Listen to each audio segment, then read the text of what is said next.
On record in State versus Davis, C-377-407. Anything we need to address before bringing in the jury? State? Not from the state. No. Defense? Okay, perfect. I think he's lining up the jury, so we'll bring them in as soon as they're ready.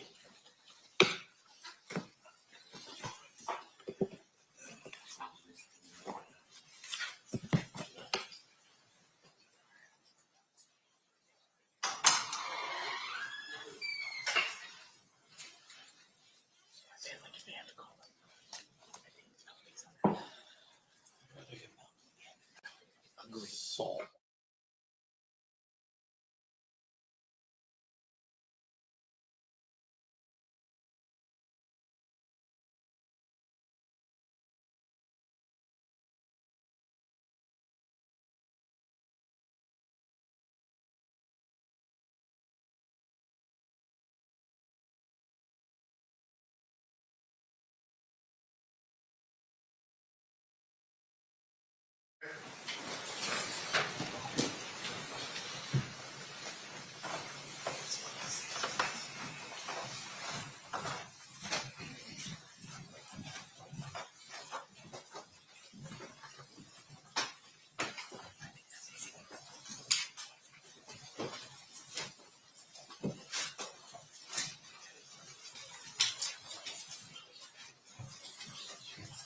parties stipulate to the presence of the jury?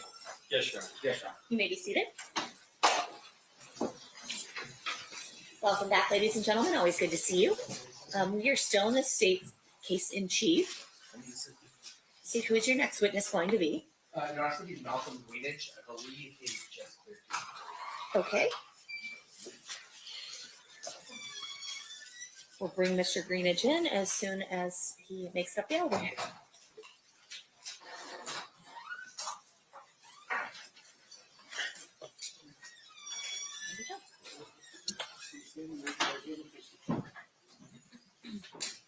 You do solemnly swear the testimony you're about to give in this action shall be the truth, the whole truth, and nothing but the truth, so help you God? Absolutely. You may be seated. May I please have you state and spell your first and last name for the record? First name Malcolm, MALCOLMGREENIDGE. It's my last name. Okay. Thank you, Mr. Greenridge. Whenever you're ready, Mr. Paul, you may proceed. Thank you. Good morning, Mr. Greenridge. Good morning. Sir, is it fair to say that you were initially resistant to attending court? That is fair. And in fact, we had to get a compelling order to get you to come here.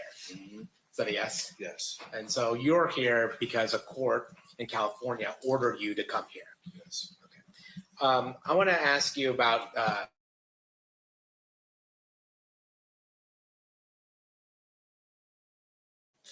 A childhood friend, family member, big brother, mentor. The list goes on and on. is it also fair to say that you guys work professionally together? Yeah. Can you tell us about that? I had a dream to be a rapper. Mr. Shakur saw something in me, and he agreed to, help me make that dream come true. So I was in a group called Outlawz. And is it fair to say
I'll give it him.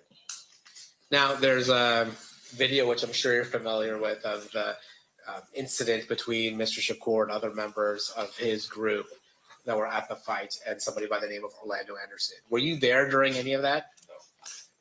No. Did you at some point leave the MGM and go back to the Luxor? Yes, I would. We never really made it into the MGM. As we were approaching the MGM, Tupac and Suge was coming out. So, and then what did you leave with Tupac and Suge and everybody that was leaving the MGM? Correct. Now you had mentioned a concert or performance that was supposed to happen later that night. Was that at Club 662? Yes. At some point, do you leave to go to Club 662? We do. What vehicle did you go to Club 662 in? The same car I drove to Vegas in. And that was that Lexus? Correct. Was Tupac in the car with you then? No. What car was Tupac in? Tupac was riding in the car with Suge Knight. And who was Suge Knight to you? How did you know who Suge was? He was the CEO of the label that Tupac Shakur was signed to.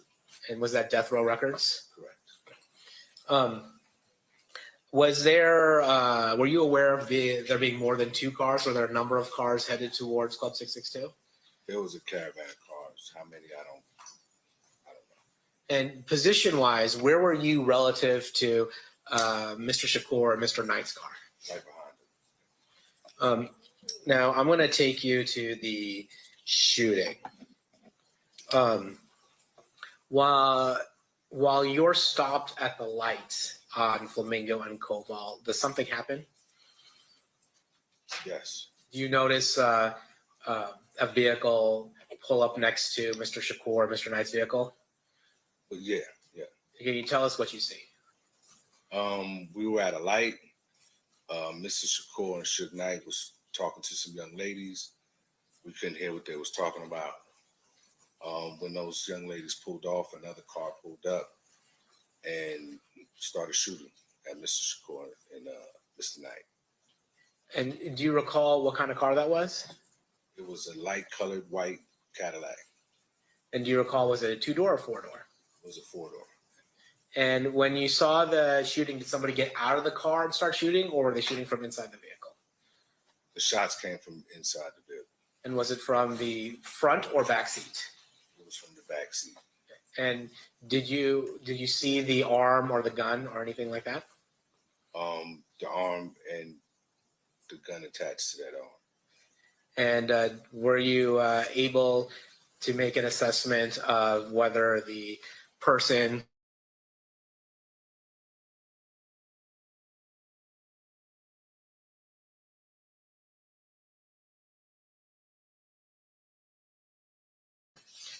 what's your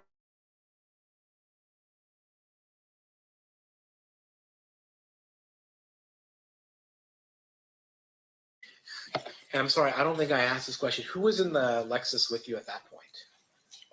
Security, Frank Alexander, Yafel Fula, and Katari Cox. So two of the fellow members of the Outlawz, and then a security guard named Frank Alexander.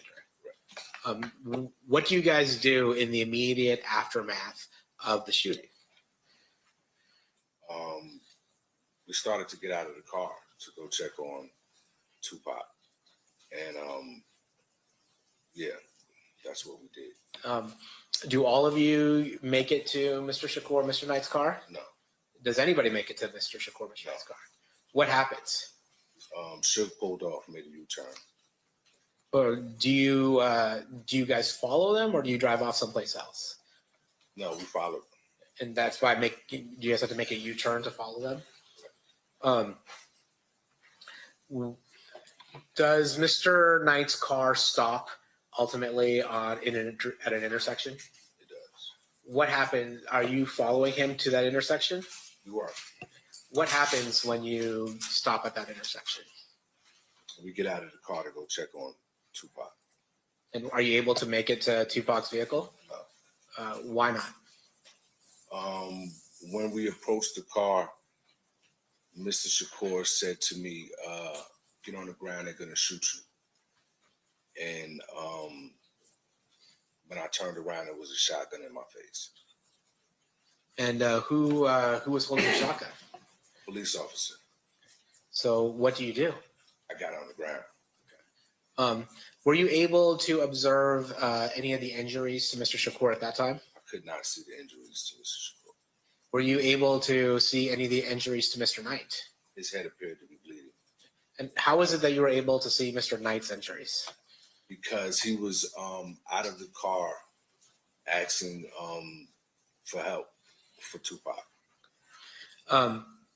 So then you're at basically the wrong end of a shotgun from a police officer and on the ground. How long are you in that situation for? It seemed like forever. Are you able to observe the events that are going around you? I can hear. And what do you see? Does medical ultimately arrive to help Mr. Shakur, Mr. Knight? And are they transported away from the scene? Correct. And then at some point, are you asked by police officers to give a statement? I am. And do you give a statement? I do. And do you, it's fair to say, or is it fair to say, that you weren't able to see the faces of the people in the Cadillac? That's correct. And so you couldn't identify who was there, who was in the car. Silhouettes. I'm gonna, Your Honor, may I approach? You may. I'm gonna show you what's been previously admitted as grand jury exhibit number 150. Do you recognize any of the folks in this picture? I recognize two of them. Okay, and there's a mouse there right next to you. Don't click on it, but if you can drag it to the people you recognize and tell us who they are. That's me.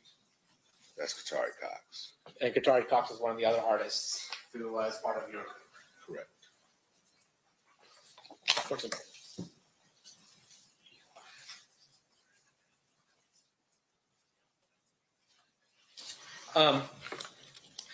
One thing that that's come up, you've obviously, in the 30 years of losing your friend and family member, Mr. Shakur, I'm sure you've been exposed to a lot of the rumors or innuendo associated with his passing. Is that fair to say? I've heard it all. Okay. One of the things is that Mr. Shakur was upset with the situation at death row. Have you heard that? And was Mr. Shakur somebody that you had spent a lot of time with professionally and personally? Correct. Was he somebody that would tell you what his plans were and whether or not he was upset with his current situation? We shared a lot. Did he share with you what his plans were, professional plans were, proceeding from the release of the Machiavelli album? He wanted to get his label started, Machiavelli Records. He wanted to put out the Outlawz album that we was working on. It was supposed to be distributed by Death Row Records, and he was in talks with Quincy Jones to do some business with Quincy. So Mr. Shakur's plan was to imprint his own record company, but have it distributed by Death Row Records. That's what he told us. Seal passes. Cross-examination, Mr. Sims. Mr. Greenridge, thank you for being here today. Just with regards to the last thing the state had asked you, the work that Mr. Shakur was going to do with Quincy Jones, that involve Death Row Records? No. So it was work that he was going to do on his own, like maybe movies and a few other things with Quincy Jones? Mm-hmm. Is that yes? Yes. Okay, and that's only just for the record. Now, in terms of the Death Row label, do you know whatever happened with that label? The business itself? I think it's still going to this day. And in terms of the label, do you know who's currently on it? Do I know who's currently on it? Yes, sir. I do. Yeah, at the time of when Tupac was killed, who was on the label at that particular point? It was a lot of artists. Well, give us the ones that you. Snoop Dogg, the Dog Pound, Lady of Rage, Tupac, MC Hammer. So, for instance, with Snoop Dogg, did he at some point, is he still currently on the label as far as you know? Is he currently on the label? Yes, sir. I'm not sure what label Snoop Dogg is on. Okay. And I'm sure MC Hammer hasn't made any albums lately, right? That I cannot say yes or no to it either. I don't pay that much attention. Here today is that you drove into town with Tupac's fiance and somebody else in a Lexus. Is that a yes? That's correct. And that would have been, what day was that exactly? The day of the fight, the day before? That was the day of the fight. So, so you arrived into Las Vegas with the morning of Saturday? The fight's on Saturday? It was late afternoon. Okay. And the intention was that you all, including Mr. Shakur, would be staying at the Luxor? That's correct. Now, you're not at the fight, and at some point, you're notified by somebody that you're going to get picked up by people to leave the Luxor. Is that how it worked? No. Okay, can you please explain that for me again, please? We just left the hotel once we knew Mr. Shakur had left. I see. And so you left the hotel, meaning you left in the Lexus. No. We Well, how left did on you- foot. You left on foot. Now, when you left on foot from the Luxor, was that after the fight? I don't know if the fight was over or not. We don't know if the fight is over or not. We're just on our way And to where? meet with Mr. Shakur Okay, and where did you go to meet with Mr. Shakur? at the MGM where the fight was. Okay, and did you arrive at the MGM at some point? Yes, we did. Did you meet up with Mr. Shakur at the MGM? Mr. Shakur and Mr. Knight were coming out as we were going in. Okay, and when you say coming out, we're talking about coming out of the property itself. Correct. So, and when that happened, what did you do next? We turned around and started going back the other way, back to the Luxor. All right, so you all returned back to the Luxor. Correct. And was there a plan at that particular point to do anything? Get dressed. And what was the purpose of getting dressed? Mr. Shakur had a performance to do that night. I see. And you know where the performance was? It was at Club 662. And do you know where the location of Club 62 is? I do not. So everyone got dressed in their separate rooms. Yes? Correct. And then you came back down and you were picked up by somebody, or did you just drive your own vehicle? We were in a Lexus that was belonging to Kadada Jones. Tupac Shakur and Suge was in Suge's car. All right. And you said there was a caravan of vehicles. I think the question was asked, do you know how many vehicles was in that caravan that came through the Luxor? I do not. All right. But in terms of where you were in relation to Suge's vehicle, how many vehicles back were you from Suge's vehicle? We were directly behind him. I see. And then when you leave the Luxor, where did you go next? We went to go head to Club 662. That was what I was told where we were going. Okay. But what did you eventually end up over at Suge's residence? Suge's Yeah. residence? Okay. So even though you said, okay, we're going to go to Club 662, ultimately, you actually went to Suge's residence first. Correct. All right. And you know what the reason was for that? I don't. Sorry. But, and fair to say, since you've been to his residence, it's a gated community. I don't remember how we got in. I don't remember if it was gated or not. And when, but you were there at Suge's residence, and at some point the caravan leaves Suge's residence and then starts heading towards 662. Correct. All right. Now, on the moment of the shooting, your testimony is you saw what you believe to be a white, was it a white Cadillac?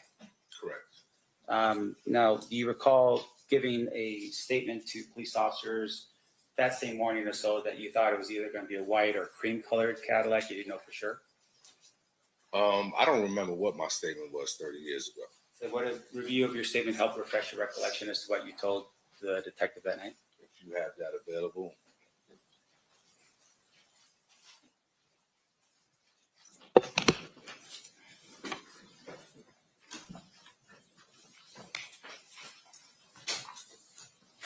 No, just one moment. Of course.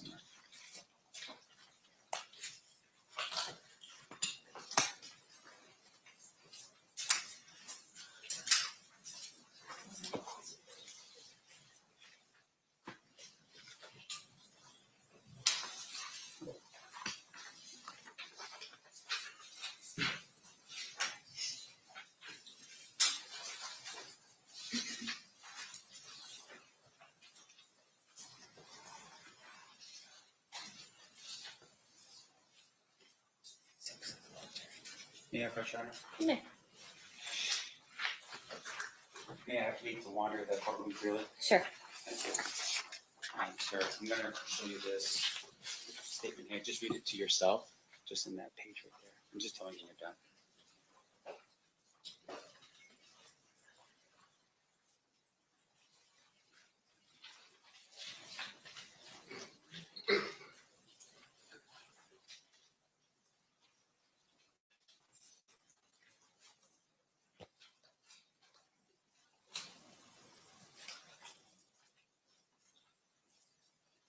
Does that help your refresh your recollections, what you told police officers that night? Yeah, it's similar to what I just said earlier. And that is, you said it was a light colored, when the question was asked, what color was it? White, I would say light. I'm not even gonna say white. I'm gonna say a light colored Cadillac. Correct. But once again, it's something that obviously in that sort of scenario would come off as either white or light colored, right? It's at night. In addition to that, when you observed the driving conduct of Suge in the BMW, he made a U-turn and went back onto Las Vegas Boulevard. I don't know where he was going. That's where he ended up. Okay. And so at some point you all stopped because he stops. Right. And you get out of your vehicle to render aid to Tupac. No, it wasn't to render aid. It was to see how he was doing. Okay. And so when you approach Tupac, at that particular point, he warns you and says, and I'm sorry, I just want to make sure we're down. Get on the ground. They're going to shoot you. Is that a yes? Correct. And that would have been because right behind you were police officers with a shotgun. Correct. Now, you're kept at the scene for some time, and you see a picture of you sitting on the ground, right? Correct. Do you know how many other of the caravan vehicles were present at the time that you had stopped at the final location where Tupac was at? I do not. Was it the same amount as what you had in the beginning when everyone was going to Shook's residence? I could not tell you. I have no further questions, John. Okay, and then Thank you. redirect Mr. Below. Okay, for the statement. Ladies and gentlemen of the jury, are there any questions for this witness? Please raise your hand if you have any. All right, seeing none, thank you so much. Oh, we do have one, sorry. Jumped the gun on that.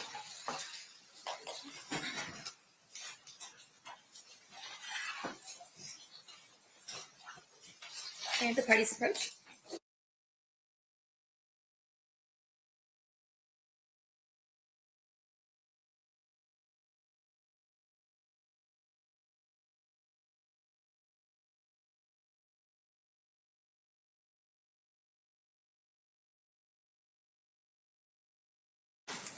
All right, Mr. Greenridge, I have a question from one of our jurors for you. Were shots ever fired from your crew toward the attackers? Not that I know of. Okay. Any follow-up based on that state? Anything to say? Defense? Just for clarification, sir, when we say crew, I'm going to ask you just in general, any of the vehicles in the caravan, do you know if any of those vehicles shot at the vehicle that was the light colored or white? I do not know. Okay, thank you. No further questions. Okay, now you're free to go. Thank you so much for being with us, Mr. Greenridge. Steve, who's your next witness? Jeff Scott.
You do solemnly swear the testimony you're about to give in this section shall be the truth, the whole truth, and nothing but the truth, so help you God? I do. You may be seated. May I please have you state and spell your first and last name for the record? Jeffrey Scott, JEFFREYSCOTT. Thank you, Mr. Scott. Mr. DiGiacomo, whenever you're ready, you may proceed. Sir, how are you employed? I'm a senior crime scene analyst with the Las Vegas Metropolitan Police Department. What does that mean you do for a living? I respond to crime scenes and I document them using notes and photography, recover and impound evidence, and write reports based on the notes and the photographs. I direct your attention to July 17th of 2023. Did you respond to an address at 2204 Mapleshade Street in Henderson, Nevada? Yes, I did. What was the purpose of you responding there? I was responding there to document a search warrant, What shift were you working? swing shift. And so, were you the only CSA that worked that scene that night? I was the only one there when I arrived, but then I was relieved later on by members of the grave shift. And you've since looked at, have you since looked at all the photographs that were taken that night? Yes, I have. And some of them are yours and some of them are theirs, correct? Yes. We're gonna approach.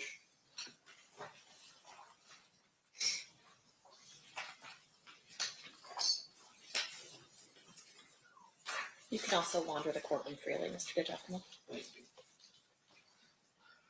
First set I'm going to show you is state's proposed 193 through 107.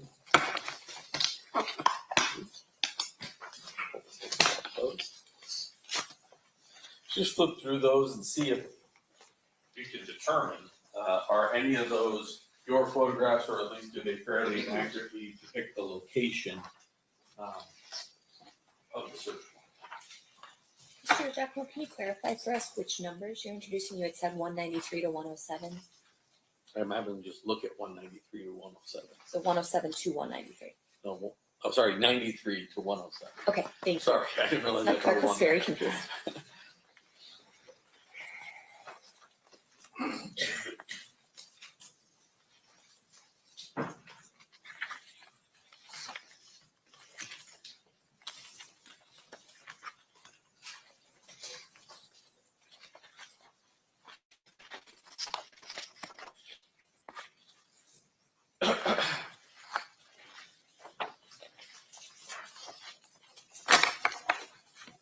Most of these are clearly not mine, the photographs that I took, but a couple of them might be. It's hard to tell. Okay. Let me ask you this. Is that what the front of the residence looked like? Yes, And so it accurately reflects what the front of the residence looks like. yes. Move to admit 93, Judge. Any objection, Mr. Stamps? No, you're not. That'll be admitted. And then the only really other question that I have for you as that relates to 95, do you know if that's yours or the CSA that followed after you? That's hard to tell. Okay. I probably took a similar photograph. And same as 94. That one I'm pretty sure is not mine. So I'm just going to move to admit 93 and 95. Well, 93 is in. Move 95 in. Any objection to 95? No, Your Honor, and just for the record, I won't object to the admission of the photographs that were taken at that particular scene by either crime scene analyst, just to move the process along. So then the others will be admitted via stipulation. So that would be 94 and then 96 through 107.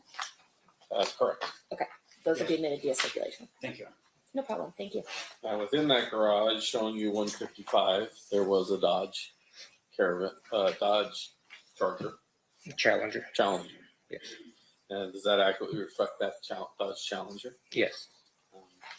Showing you 156, does that accurately reflect an item of evidence that you collected out of that? Yes, it does. And then 157 through 159. Take a look at those. Is that the 3 sheets of paper that you collected out of that Yes, they are. vehicle? Okay. I'll move to admit, I know he doesn't object, but 155 through 159. Any objection to those? No objection. Okay, those will be admitted. I'm going to go through the photographs with someone else, but you did collect a single piece of evidence before you were relieved. Is that correct? Yes, I did. I'm showing you what's been previously marked as state's proposed exhibit number 138. Take a look at that.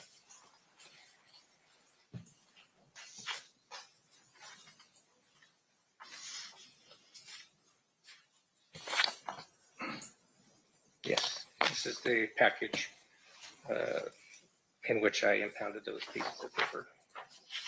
And then we've had some discussions of packaging, so I'm not going to go through all that, but that's your seal on the back. I guess it is. And with the exception of the slice that the defense, the clerk, and I put in this, it's in substantially the same or similar condition as when you impounded it. There's an additional date, and I think, yeah, it looks like somebody maybe cut the top and then resealed it. And if I were to tell you that was on 4/23/26, does that look accurate to you? Yes, If you open this, you'd expect to find those three pieces of paper you photographed, right? I would. Showing you what's been marked as 138A. Are those three pieces of paper? Yes. Move to admit 138 and 138A. No objection, Your Honor. So admitted. Thank you.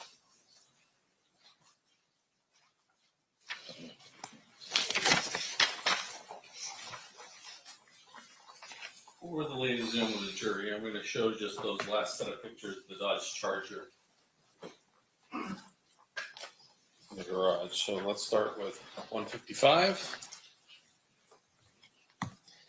You tell me what we're looking at here. That's a photograph from the right rear section of the Dodge Challenger. Challenger. Sorry, I keep calling it a Charger. Dodge Challenger, and that's parked in the garage area of the residence on Maple Shade. Yes, it is. 156. That's the location of those three pieces of paper you collected. Yes. And then 157. And I'll zoom in here. Is that the front page? Yes, it is. Without going too much into it, this appears to be a description of an episodic series. Yes. 158.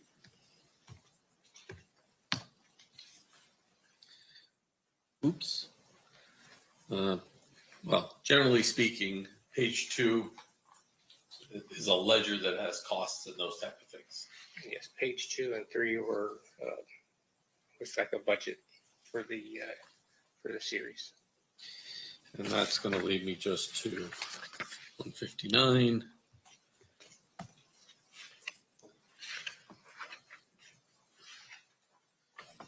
Appears the total budget was slightly under $1 million. That's correct. Thank you, Judge. I have no more questions. I pass the witness. All right, cross-examination by you, Mr. Snack. Thank you. Sir, just real quick, I read the order. What's episodic? What does that mean? Episodic? Yeah. To me, it means occurring occasionally or regularly. And that's what you saw on that first piece of paper, right?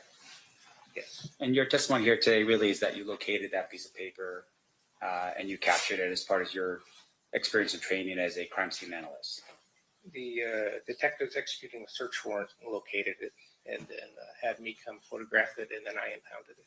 Okay, and just for the jury so they understand what your role is typically in a search warrant is that you're summoned to the scene to conduct an investigation or at least a search of an area based upon what the detective or primary officer tells you is the intent of the search, but you also do your own search as well. Fair?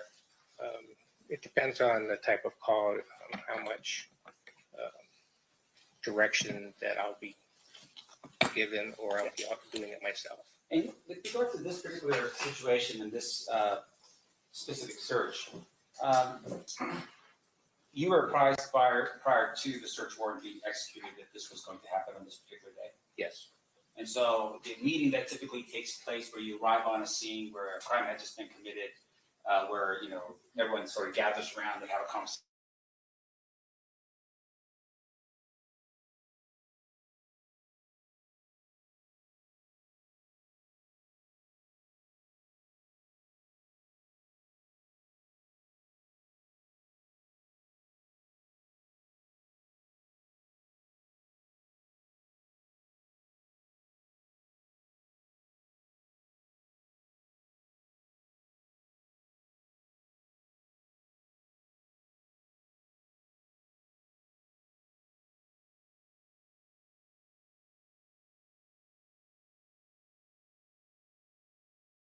for that search warrant? Detective Mogg.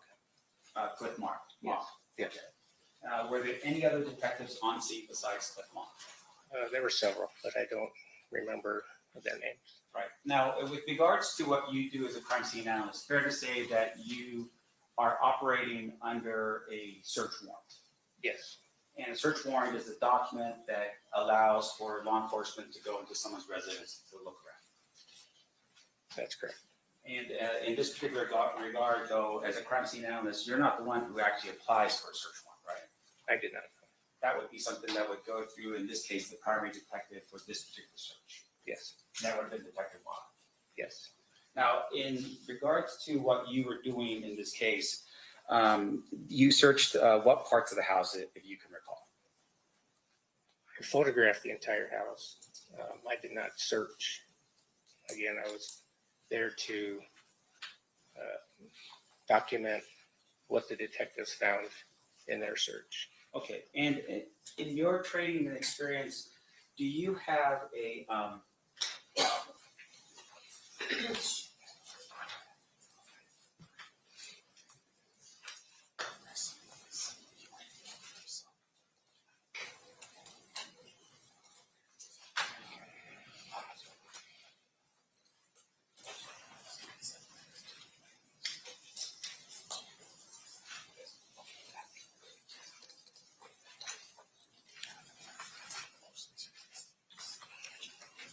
now, sir, your work on this case, when you say you photographed the house, that was prior to the search of each particular room and area, right? It was after the officers had cleared the residence, and then I came in and I took all my photographs.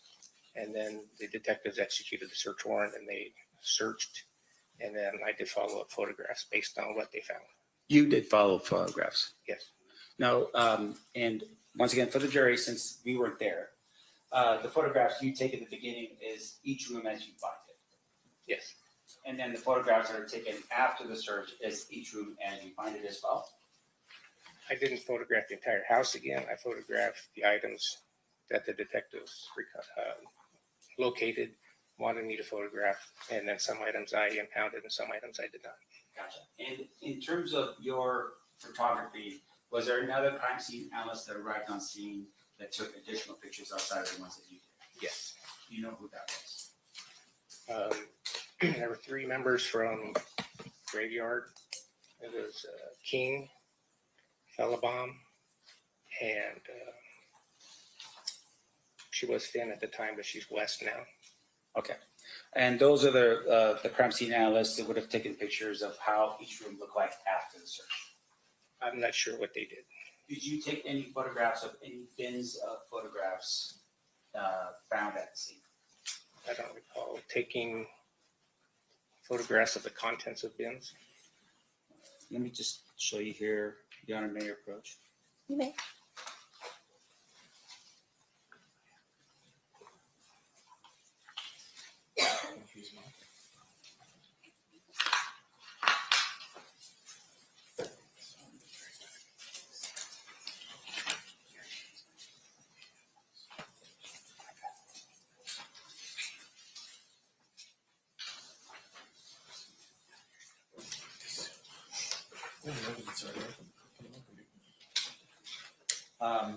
Your Honor, just for the record, it's already been admitted as evidence, and this is State's Exhibit, thank you, State's Exhibit number 100.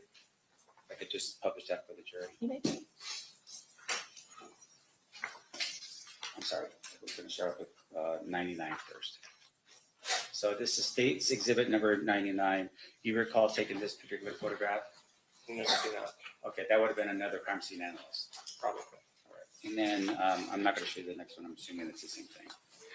Outside of the photographs that we mentioned here, what else did you do in the course and scope of your duties as a crime scene analyst on this particular night? That was it. I photographed the scene. I took notes. I recovered the one item, which was the 3 pieces of paper, and that was it. All right, thank you. I have no further questions of the witness, Your Honor. Okay. Any redirect, Mr. DiGiacomo? Not from the state. Okay. Ladies and gentlemen of the jury, any questions for this witness? Okay.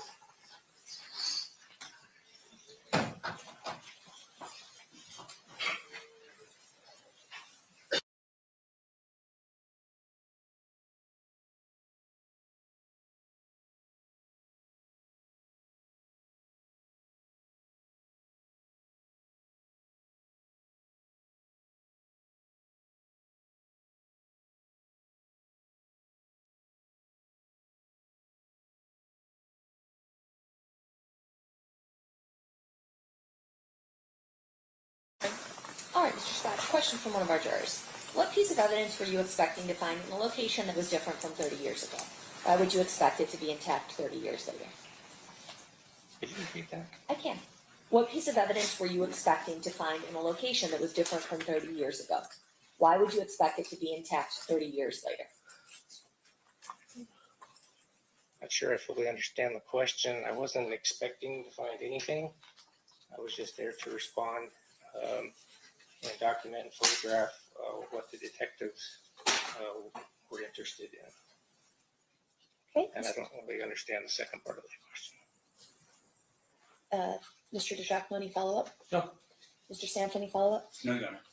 Okay, thank you, Mr. Scott. You are free to go. State who's your next witness. Steavie Felabom. Stevie.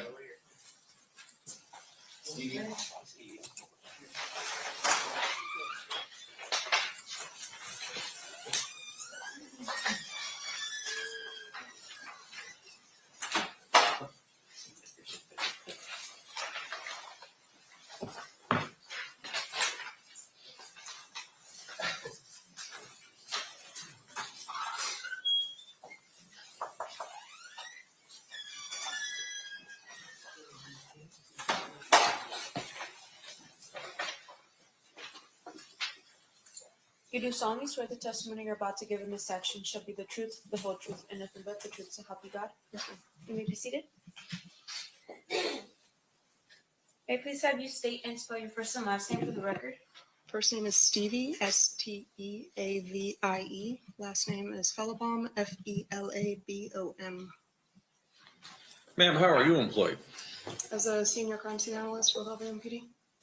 We just heard from Judge Scott. Do you have similar qualifications and backgrounds as Mr. Scott? Yes, sir. Were you the relief crime scene analyst that responded to 2204 Maple Shade Street in Henderson? Yes, sir. And did you document with your own photographs, but also reviewed all of the photographs taken at that crime scene prior to your testimony here today? Yes. I'm going to go through some of those photographs here and start with 93. What are we looking at?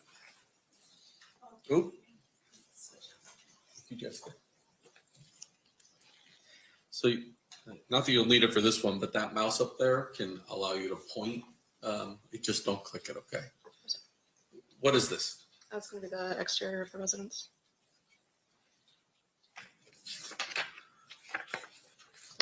I guess we should go, I'll do 95 first. 95. What does this appear to be? The northeast master bedroom. And then 94 is a shot from the opposite direction. Yes. Sitting on top of that case over here,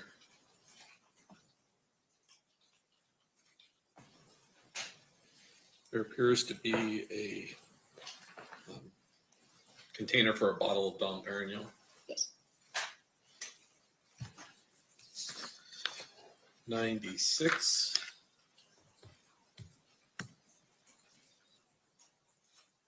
What are we looking at?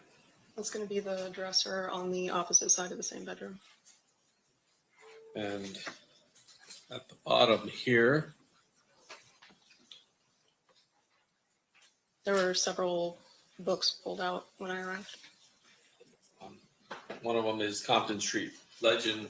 One of them is Murder Rap. The last one is The Confused Mind of a Drug Dealer. Yes. Is that a yes? Yes.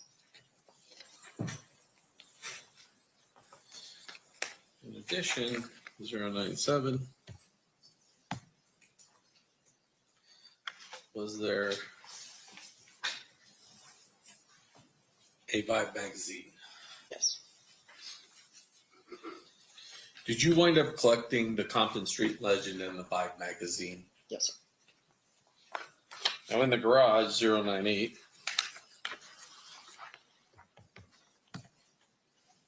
there were two bins.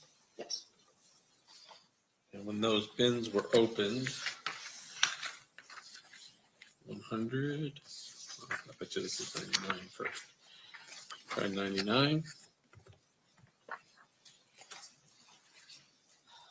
look like a number of personal effects that were kept in those. Yes, sir. And number 100. Bottom one also had a bunch of personal effects. Yes.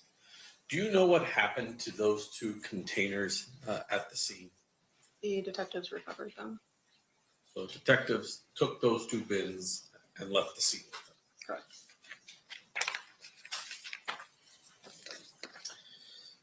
This is exhibit number 101. What are we looking at here? That was a jacket in one of the closets. And on the left, well, I guess we'll zoom in just a little bit.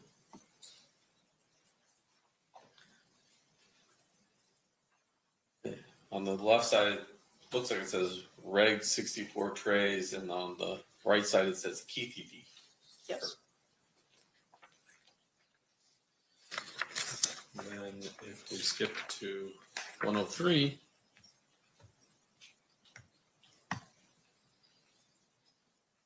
the back of it says Southside City of Compton. Yes.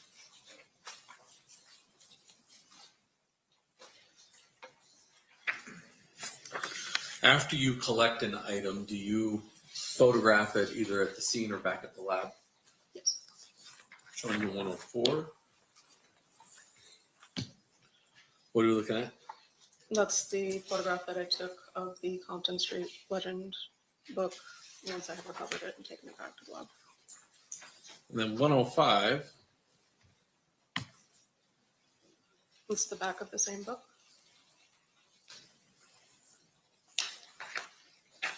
106. That's the copy of the Vibe magazine after I had recovered it and taken it back to the lab. And 107. It's the date and barcode on the cover. So it looks like the November 96 edition of the Vibe magazine. Correct.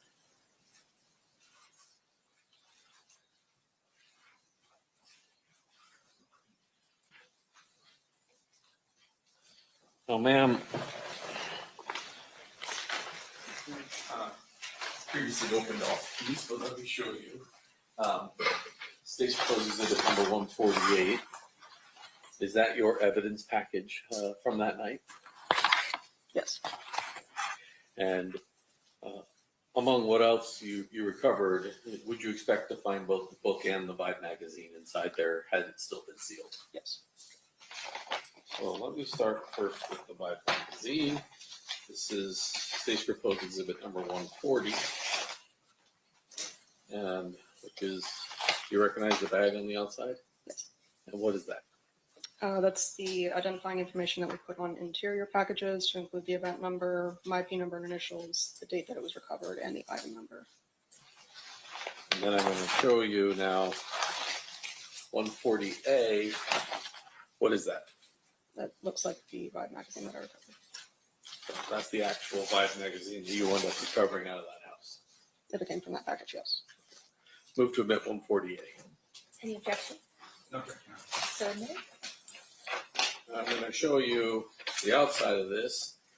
This is, 139. Do you recognize that? Yes, same identifying information, listing it as my item number 2. If you pull that item out, what would you expect to find? The Compton Street Legend book. Showing it to you, 139A. Does that appear to be the book? Yes. And I want to show you, you took pictures of the front and the back. Correct. The back has no picture on it, right? No photograph now. Okay, it just has some words. Yes. And then if you flip through this entire book, there's no interior pictures in this book. Does that seem accurate? Yes, sir.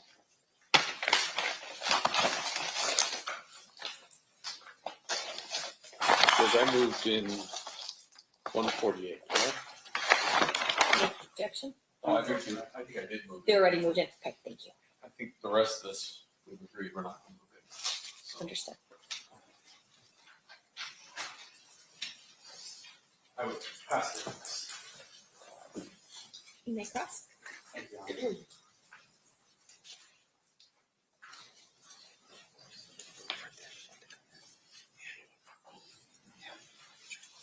I have no objection to all of them. Yeah, I don't know.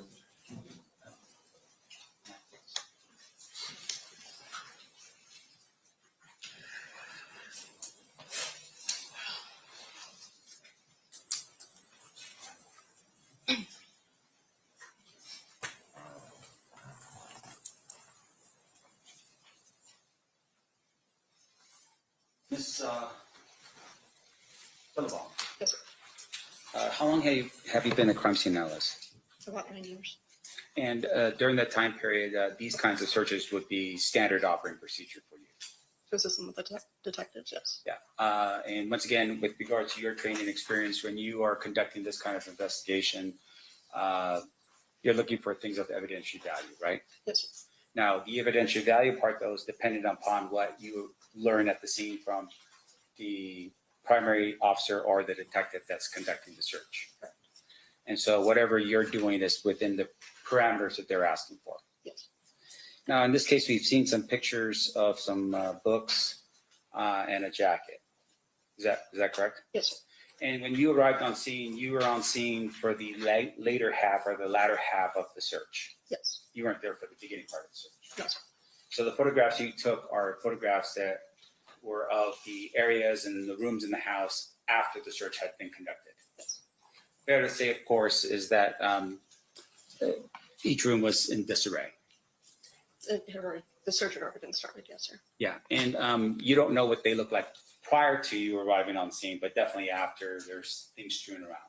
Yes, sir. In your 9 years of experience as a crime scene analyst, when officers are conducting a search, they typically will be as thorough as they can be to look through everything in an area.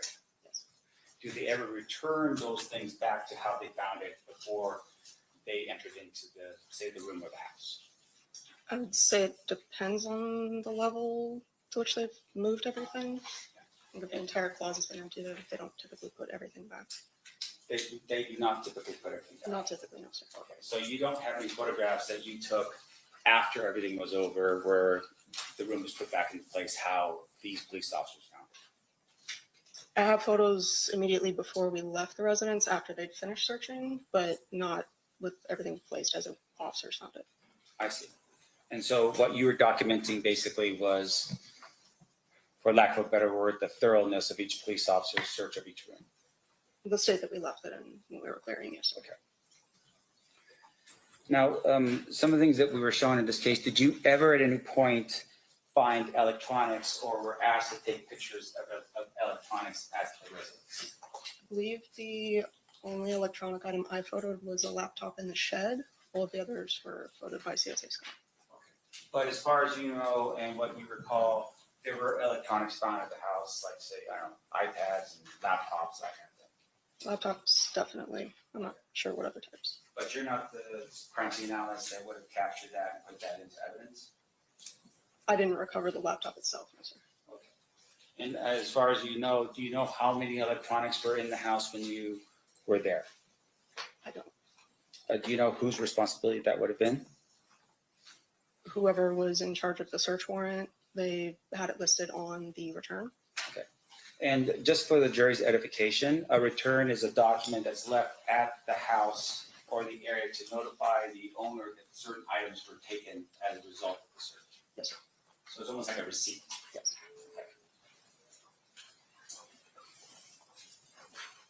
And your job really stops with regards to the actual search itself. You don't do anything further when you go back to your office with Metro or anything like that. Aside from impounding whatever I was ever, no, sir. Okay. And just for our edification, when something's impounded, the concern, of course, is to maintain what's called chain of custody, right?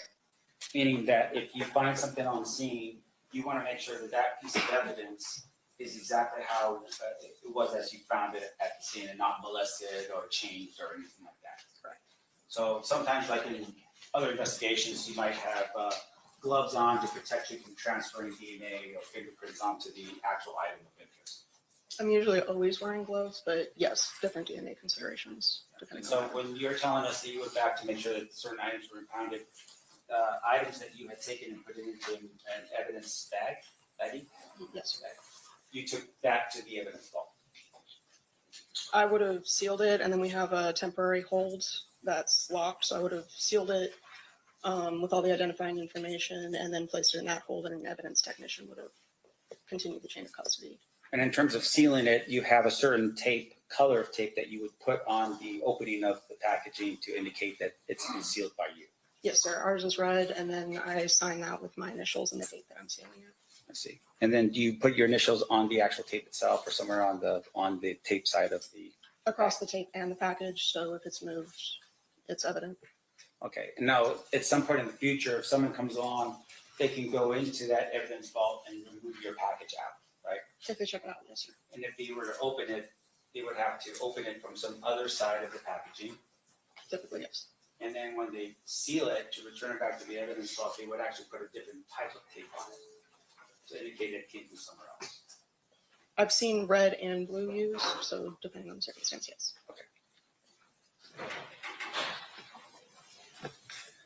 Now, the bins of photographs that we see in the pictures, and I think this is State's Exhibit number 199. Sorry.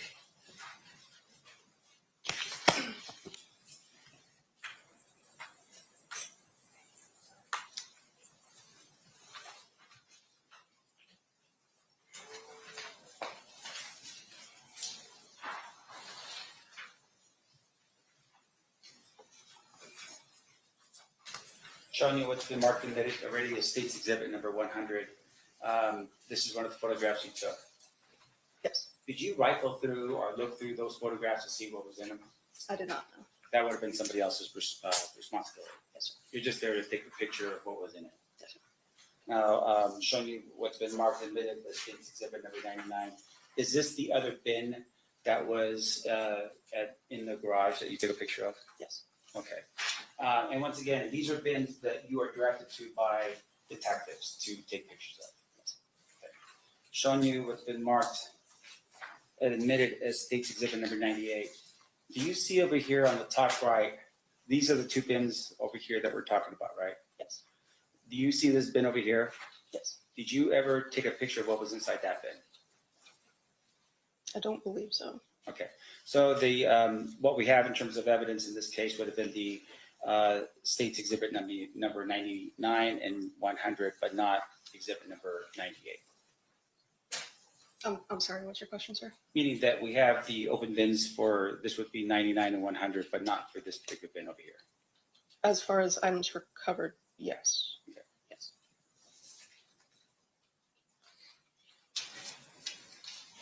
Now, I'm showing you, if I may approach your honor. You may. I'm showing you what's been marked as proposed defense exhibits F through W, UU. If you could just look through those photographs real quick. You just have them in your record. I told Mr. Trump I'd stick with the condition F through G. Okay. Do you want to just have them admitted then at this time? You might want to still review them. Okay.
I believe these are a mixture of both mine and CSA Scott's photos Okay, from inside the residence, but they're consistent all right. with the residence. And just with regards to the record, this has been admitted by stipulation between the state and the defense, and that would be Defense Exhibit F through Defense Exhibit UU. They will now be admitted.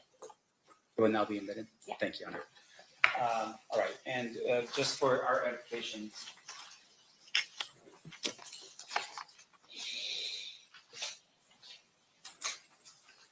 Sean, you just for a couple photographs here, this would be Defense Exhibit G. Sure you can see what we're talking about.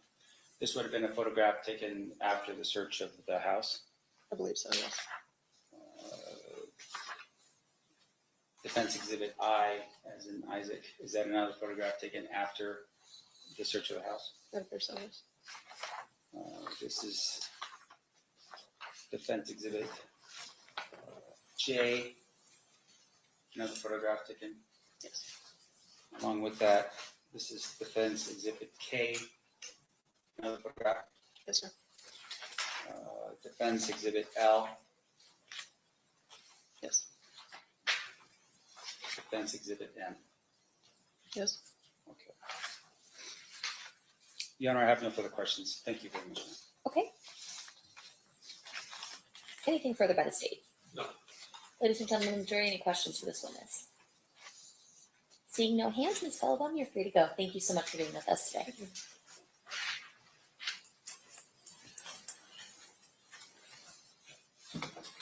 State, who's your next witness? Justine Gatus.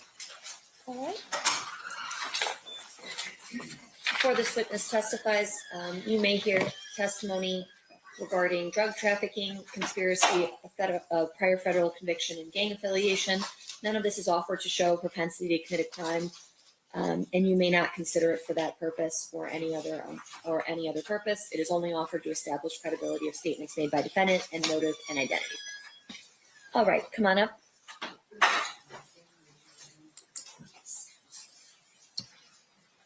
You do solemnly swear the testimony you're about to give in this section shall be the truth, the whole truth, and nothing but the truth so help you God? Yes, I do. You may be seated. Thank you. May I please have you state and spell your first and last name for the record? Justine, Justine, Gatus, Gatus. Thank you. You may proceed, Mr. Duffin. And how are you employed? I'm a homicide detective with the Las Vegas Metropolitan Police Department. How long you been with Metro? Coming up on 20 years. I've been in homicide for over 8. And can you describe how homicide is set up at the Las Vegas Metropolitan Police Department? So we have 4 teams that work active calls. Each team has 6 detectives, and each of those 6, basically we kind of rotate all throughout the entire day of detectives for who gets the next call in order as it just kind of comes down the line. Back in 2023, were you assigned to a particular squad? Yes, I was.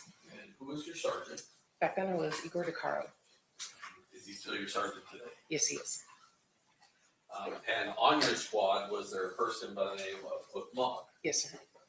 And at some point, did you become aware that he was investigating the Tupac Shakur homicide? Yes, sir. I'm going to direct your attention to July of 2023. Were you present during the execution of the search warrant at the residence? Yes, I was. And while you were present for that search warrant, were there 2 bins located? I'm going to put up State's Exhibit 98. Were there 2 bins located? Yes, sir. What happened to those 2 bins? Those bins were collected and transported to Metro headquarters and ultimately impounded. Or, I'm sorry, the bins themselves were ultimately released back. At Metro headquarters, those bins were searched, Yes, certain items were removed, yes, and then those bins were returned. correct. And then who impounded the items that were taken out of that bin? Detective Mogg. When did Detective Mogg officially retire from the Las Vegas Metropolitan Police Department? I want to say it was August, I know it was August of 23, but I think maybe August 12th of 2023. And sometime after August 12th of 23, in September of 23, did you become aware that this case was indicted by the Clark County Grand Jury? Yes, sir. Were you and Sergeant DeCaro assigned a role to assist now investigator Mogg if he needed a peace officer? Yes, sir.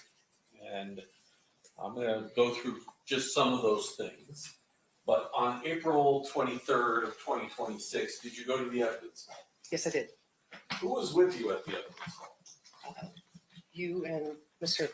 Banu, Igor DeCaro, Mike Samph, his investigator, Aaron Stanton, and I'm sorry, I don't know your name, his female assistant partner. Megan? Yes. Was Cliff Mogg there too? Yes, he was. And what was the purpose of us all going down to the vault? To review the evidence that has been impounded for this case.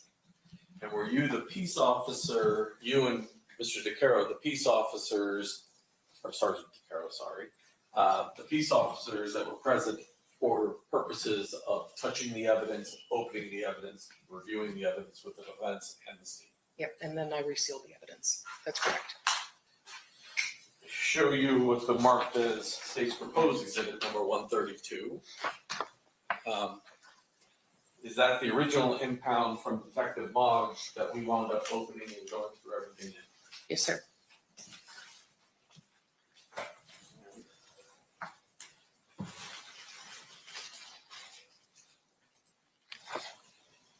I'm going to go through all these. This one I'm going to do last because there's a lot. Showing you state's proposed exhibit number 135. Was that an item that was in this impound package? Yes, sir. Move to admit 135. Any objection? No objection, Your Honor. So admitted. Showing you what's been marked as state's proposed exhibit 136. Is that an item that was in there? Yes, sir. Now, state's proposed 134 is a package. It's a proposed package. I want you to look through there. We're 134A, B, C, and D, all within that package. Yes, sir. Move to admit, I guess I should do 134 and A through D so we have the package to keep in there. Any objection? No objection, Your Honor. W 134A, B, C, and D. And one of those items, 134D, is a magazine about Biggie Smalls. Correct.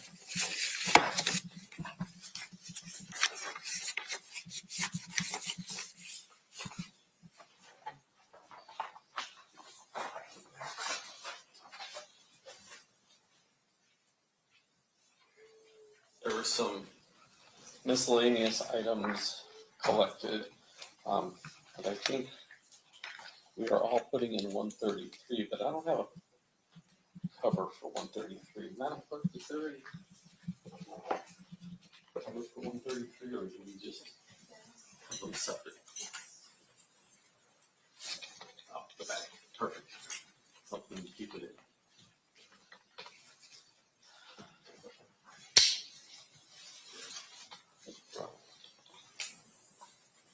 $133, I think, is technically the bag, but there's a Lakers ticket that's marked. Yes. That was in there. Yes, sir. 133A, B, C, D, E, F, G, H, I, J, K, and L were all within this package. Yes, sir. Move to admit 133 and 133A through L. Any objection? No objection, Your Honor. So admitted. And then lastly, was there this Photo book, yeah. photo book, 137, Yes. and then were there a number of items that were inside this photo book? Yes, sir. And the clerk and the defense and I have had these marked as 137A through think the last one is you.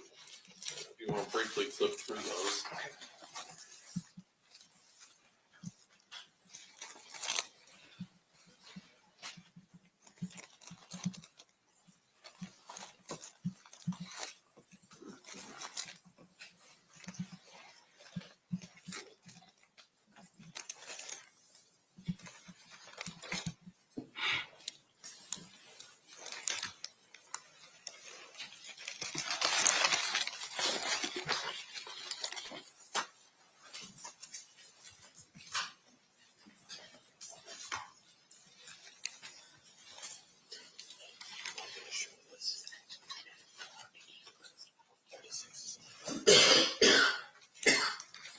Is 136 a minute? I believe I offered it.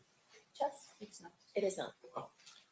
I think your analysis was in there. Yes, sir. Move to omit 136. Any objection? No objection. So admitted. All of those were within this called scrapbook, for lack of a better term. Yes, sir. So I want to go through some of these items, and if you put it on the overhead.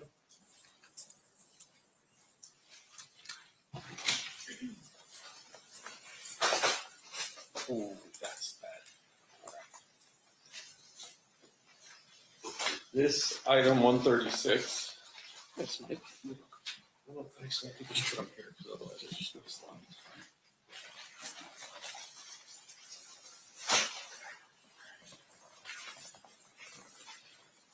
$136 is actually what appears to be, well, it says an affidavit in the search warrant.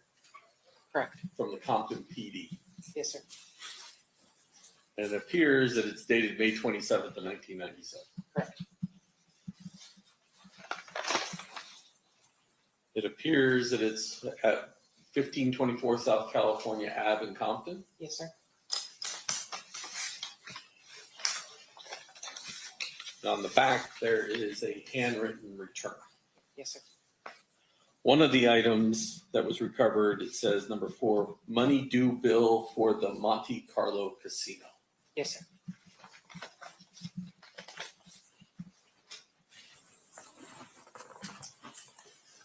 Well, let's go through the items that were in the scrapbook, and then I just messed up their entire order, so I guess it doesn't matter which order. Let me just show some of the newspaper articles. So State's Exhibit number 137H. I'm sorry. You said 137? 137H. Did we? I don't have that listed as pages. Didn't I offer everything 137 and 137A through you? You listed it, but you didn't Yes. ask for it to be admitted. It'll be admitted at this time. Thank you. No objection, Your Honor. Okay, perfect, by stipulation. This appears to be an article about Mr. Shakur's death. Yes, sir.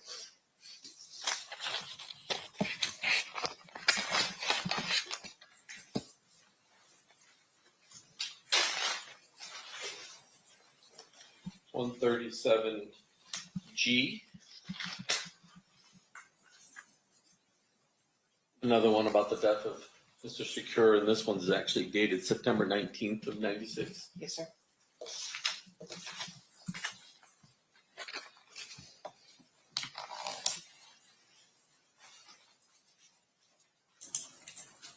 $137U.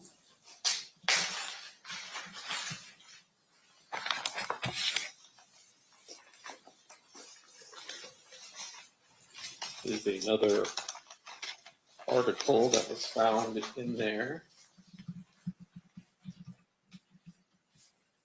talking about Mr. Knight being kept in jail. Yes, sir.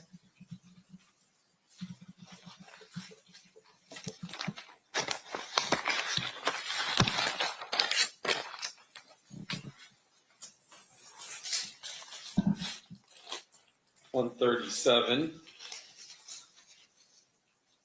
appears to be a newspaper article about a bad rap for new artists. That's correct.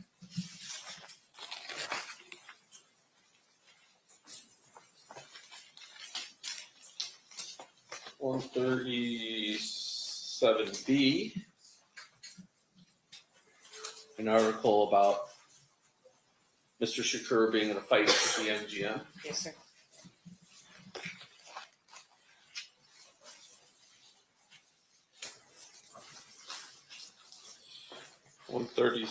C. An article about a death row exec didn't leave, and this is from September 14th of 1996. Yes, sir.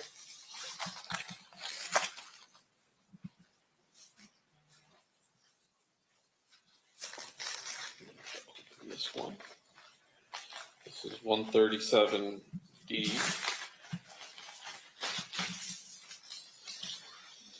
I don't want to peel it back, but I guess we can peel that back. It appears to be the community mourns, and there's a picture of his death is going to send a strong message to the rap community. It looks like an art industry. Yes, sir.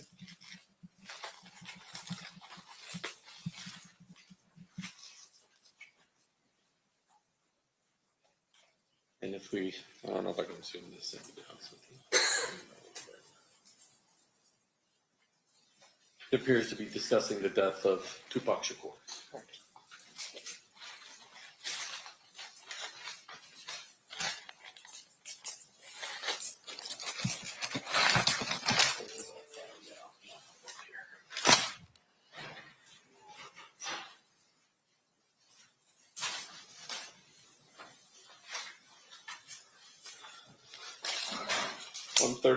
E. Star rapper Tupac Shakur badly wounded is a newspaper article. That's correct. Are you aware that Tupac Shakur died on September 13th? Yes, sir. So this appears to be prior to September 13th. Yes, sir.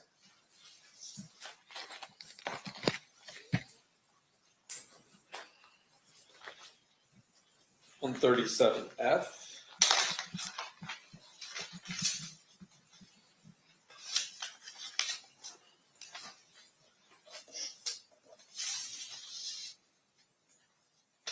Let me back out just a little bit.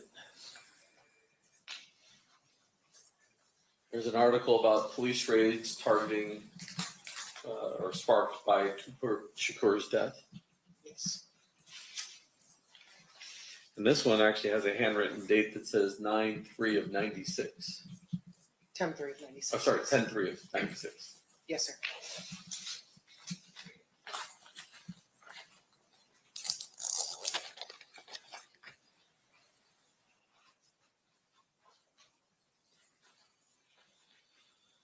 I. Well, you can probably read it down and point it out.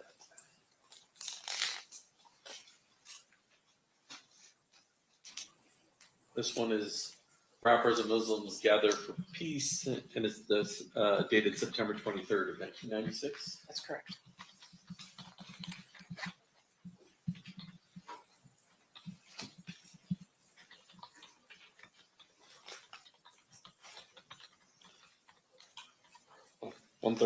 J. There's be an article titled "Night" related to Suge Knight. Yes, sir.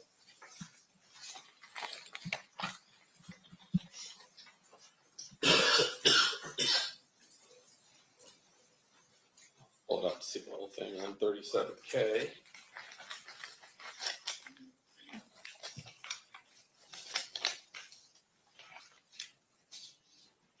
It's an article entitled 22 Held in Shootings Possible Shakur Payback.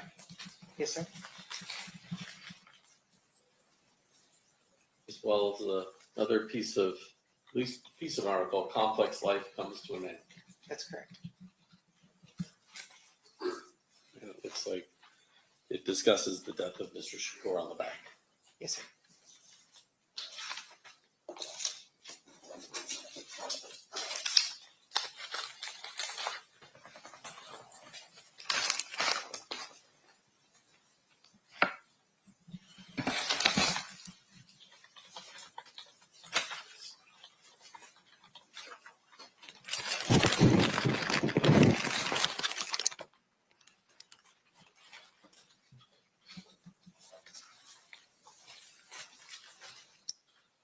137L.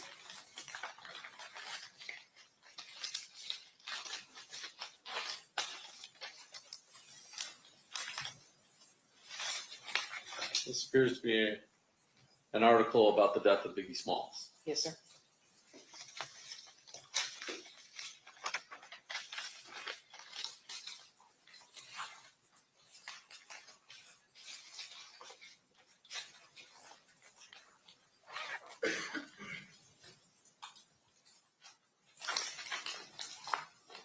On 37A, or sorry, 37M.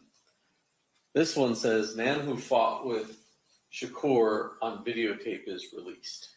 Correct. If we zoom in, it discusses the arrest of Orlando Anderson for a different crime, as well as discussion of retaliation in the neighborhood. Yes, sir.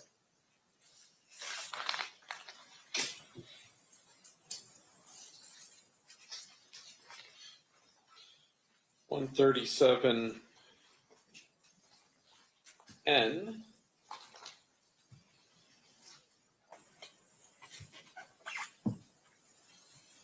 There's an article about gangster rap performer Notorious B.I.G. being slain. Yes, sir.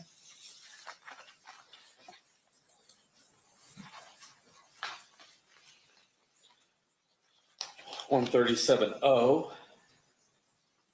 An article about gang ties suspected in villains. Yes, sir.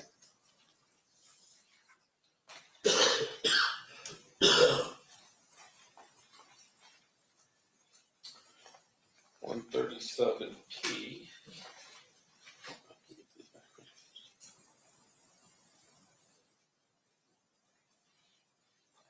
An article from September 16th, 1996, obviously related to Tupac. Yes, sir.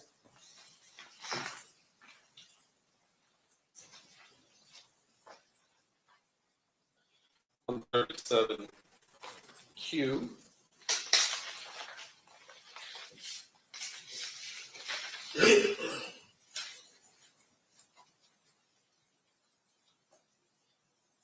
This is about a rap lawyer's contending detective lie. Yes, sir. And it starts off with, they seek dismissal of judge's ruling in probation case saying Las Vegas investigator committed perjury about Marion Suge Knight's alleged role in the assault before Tupac Shakur slaying. Yes, sir.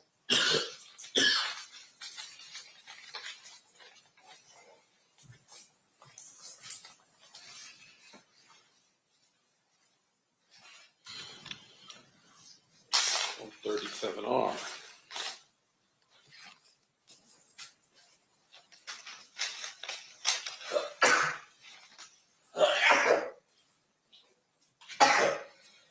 This appears to be sort of a combination of both Biggie and Tupac's murder, but bullet-riddled rap is how it's titled. That's correct. And then it says, is the rivalry escalating despite so-called truce? That's correct.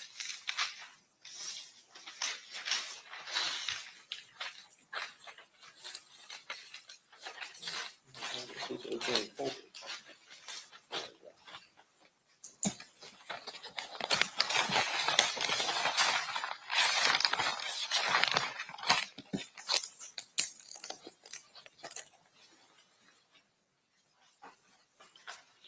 Just a couple more, detective. 137S.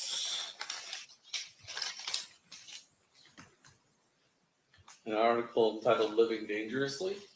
Yes, sir. And it appears, if you look really close at the bottom, this is from People magazine in September 23rd of 1996. That's correct.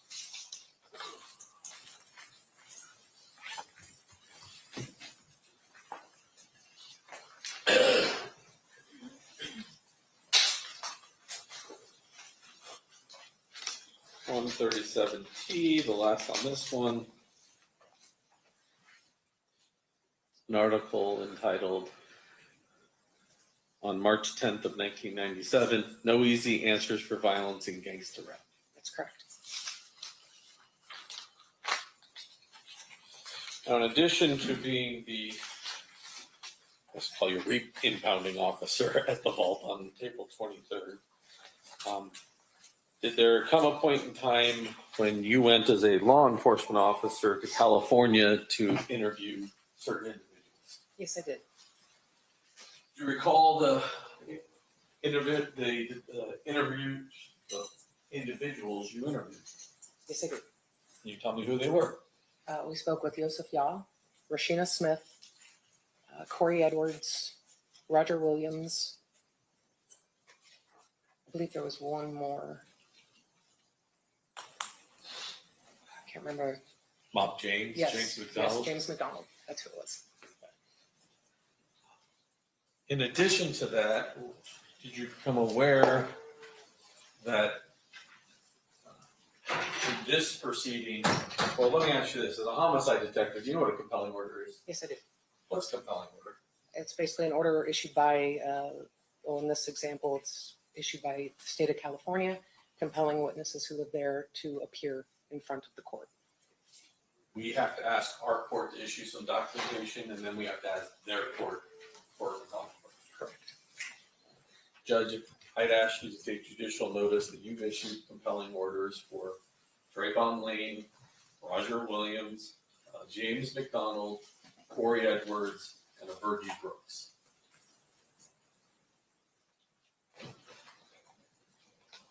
Let me make sure I have all those actually. All right. There might be a sixth one, actually. Oh, Malcolm Greenridge would be the sixth one.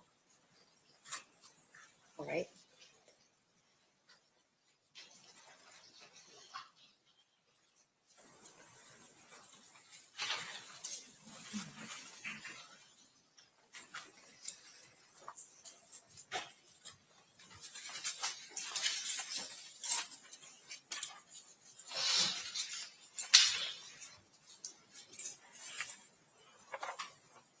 Corey Edwards, I'll take judicial notice of that one.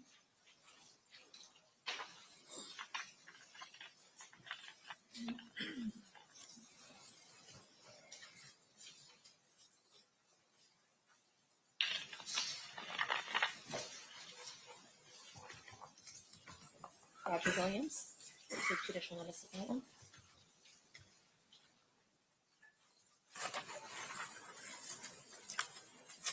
James McDonald, James McDonald, I'll take judicial notice of that one. And then there's another block of them a little later. Correct. I think Fergie Brooks and Trayvon Lane came a little later. Trayvon Brooks, I'll take judicial notice of that. Fergie Brooks. Sorry, Trayvon Lane, I'll take Okay, Trayvon judicial Lane. notice of that.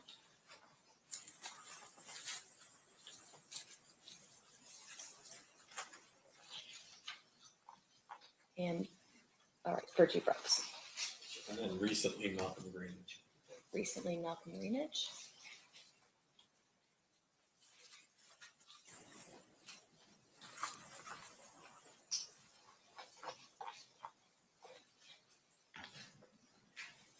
Michael Payne. What? Michael Payne, Malcolm Payne was a transporter. okay.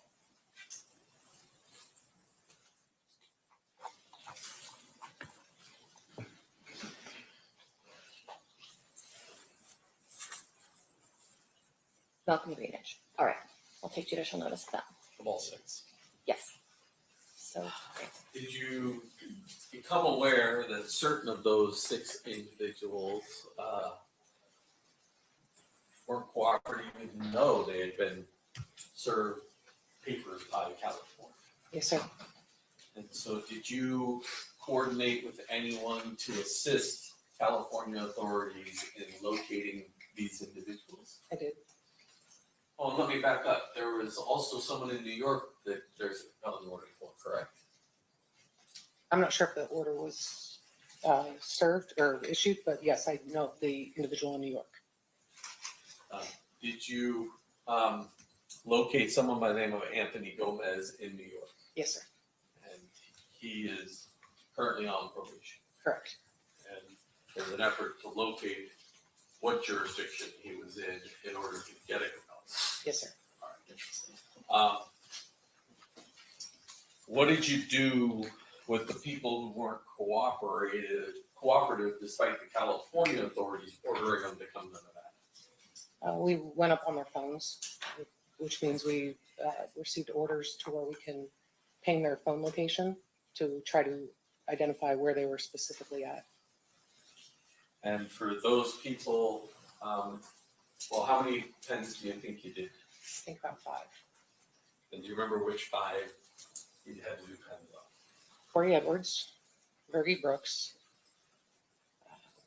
Roger Williams,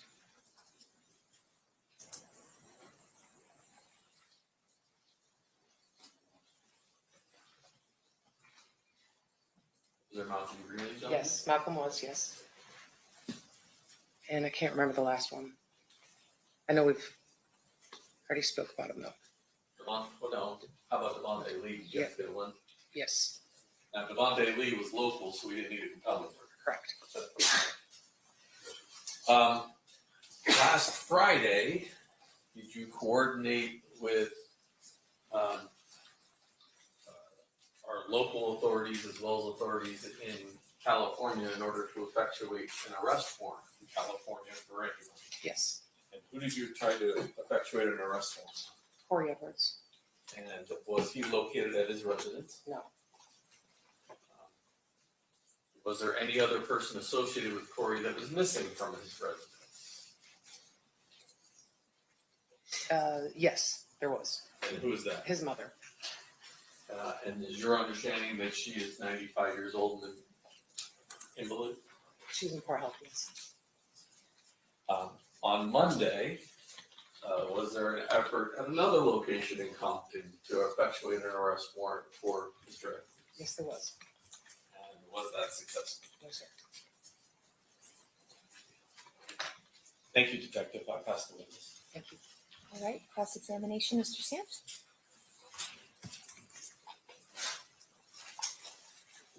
Hello. Hi. How are you doing, Detective Gatus? I'm good. How are you? I'm doing all right, thank you. Thank you for appearing here today. Yes, sir. Now, your testimony is based on your work with Clifford Mogg from 2023 on. Well, I've worked with retired Detective Mogg since 2018. Okay, so in 2018 to 2023, what did you do in furtherance of this case? I personally did not do a extensive amount of anything. This primarily was being investigated by Detective Mogg. Right, and so from 2018 to 2023, you didn't do anything of real note. Would that be fair to say? Yes, sir. Okay. Now, as a detective with Metro, obviously you have to qualify to become a detective in the homicide division of Metro. We have a testing process. And it's one of those things where just because I asked to be on the homicide team doesn't mean I'm going to get on the homicide team unless I demonstrate qualifications to get there. More or less, yes. Now, in terms of your training experience, though, fair to say it starts in the police academy as you're getting as a cadet before you become a full-fledged officer. It's a police recruit, but yes. Okay. And while you're in the academy, you learn skills that would help you become a successful police officer in our community. One of those things that you learn, of course, is how to write reports. Yes, sir. Officers' reports are a crucial tool that you would use in furtherance of your job as a police officer in Las Vegas. Yes, sir. With regards to police officers' reports, sometimes you don't have to write a report. I would assume, like, for instance, if you pull someone for a traffic ticket and on the citation you could write some notes or something along those lines, that wouldn't require you to do a police report That's correct. or officer's report. Yes. All right, but in terms of when you're conducting an investigation, fair to say that typically a officer's report would be written. Typically, yes. Yes.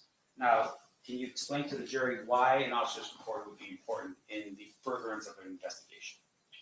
The officer's report primarily is for our own reflection to recall really all the steps that we took throughout the entirety of an investigation. So it's a document that we can refer back to without going to each and every document specifically. Now, fair to say, though, that the officer's report also helps in the event that, say, for instance, you get promoted to become a sergeant and someone else takes over your caseload because you're no longer the detective, right? Yes, sir. They would look at that officer's report to help them get up to speed as to what your investigation was at the time you get promoted to become sergeant. Correct. Or lieutenant. Yeah. Or captain. I'll never see that, but yes. I'm just hopeful. Yeah. Be hopeful. But with regards to your officer's report, for instance, when you are about ready to move on in the next phase of your career, for instance, those officer reports typically are prepared and completed upon your departure to whatever it is you're going to do next. Most of the time, they try to get those done. Sometimes they're not. Sure. Now, in terms of sometimes or not, can you tell us when is there an exception to the rule of when you do your officer's report after, say, for instance, when you retire? Haven't retired yet. I don't know. Yeah, I'm sorry. But fair to say, of course, if that in the event of an actual complete departure from the department, meaning you move on in your life doing something else, that those officers' reports should be completed prior to departing the department. I know the department would like them completed, but again, sometimes they're just not. Yeah. I've seen many cases where there's still open officers' reports with people who are no longer on. Sure. And so with regard to those open officers' reports, fair enough, you know, they get created at some point in the future. How about like 1 year after they retire? I don't know. Are you asking like would they or could they? Well, have you ever seen an officer's report being filed a year after an officer retires from the department? Authored by the original investigator? No. A lot of times like there'll be either one of the guys from cold case that will kind of pick up a case Right. and finish that up, and so then that will be completed after the originating officer retired. Okay, well, what about 2 years after the main officer or detective in this case retires? Have you seen anyone actually, you know, finish up his officer's report 2 years after he retires? And submit it still as an officer? No. 3 years? No. And it's fair to say that there's common sense reasons for that, right? You want to make sure that your report is accurate, right? Yes. Because accuracy is important in what you do as a police officer. Correct. You want to make sure that your report is written in such a way, like you said before, someone could take that report and continue on with the investigation, who is still a detective. Yes. Okay. And also that report, in essence, becomes sort of a documentation of all the effort that that detective puts into the file, right? Generally most of it, yes. It might not have everything in it, but there's the vast majority typically goes in the officer's report. Sure. Now, in this particular case, as you sit here right now, you work for the Metropolitan Police Department. Yes, I do. Do you work for the district attorney's office? No, I didn't. And the reason why you don't work for them is because they're two separate agencies, right? They are. They have two different purposes, correct? Correct. Your job as a police officer with Metro is to investigate and determine facts, fair? Yes. Now, at some point in the future, the district attorney's office, their job is to determine if they want to prosecute a case and actually litigate it like in front of this jury, right? Yes. Yes. That's not your role. Your role is to find the facts And present it to them, and yes. present it to the district attorney's office. Yes. Okay. Now, they do have investigators that work for them, Yes, sir. right? But fair to say, those investigators are not doing what you're doing, right? Which is looking for facts. Well, I object to looking for facts. And one calls for speculation. What's your response? I'm just asking for her experience as a detective as to how investigators fit into the overall picture of what we're talking about here. I don't believe it's speculation. Can you rephrase it? Because I Sure. forgot the original question. So with regards to your role and the experience you've had as a police officer, have you ever seen a Clark County District Attorney investigator be the primary person to put on an investigation? Like as the lead investigator, no. Yes, that's correct. So no, the answer is no. Correct. Not in my experience. And not in your experience. Now, in terms of what you're doing here, your testimony here was specifically about the search warrant and what happened when you located, whatever it is you located during the course of the search warrant, right? Yes, sir.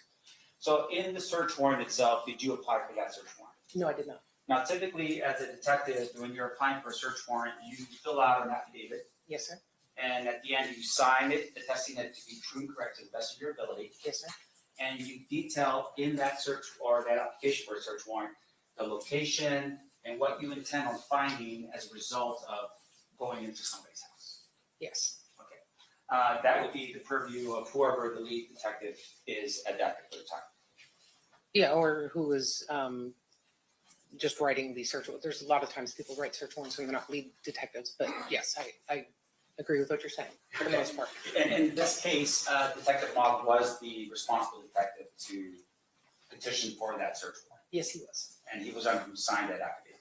Yes, he was. Now, you were on scene as a detective to help him with that, with the execution of the search warrant. Correct. And it isn't just you and Detective Mogg, there's other people from Metro that's present as well, Yes, sir. other detectives as well, Yes, sir. as well as the crime scene analyst that we have on scene. Yes, And they're all looking for information.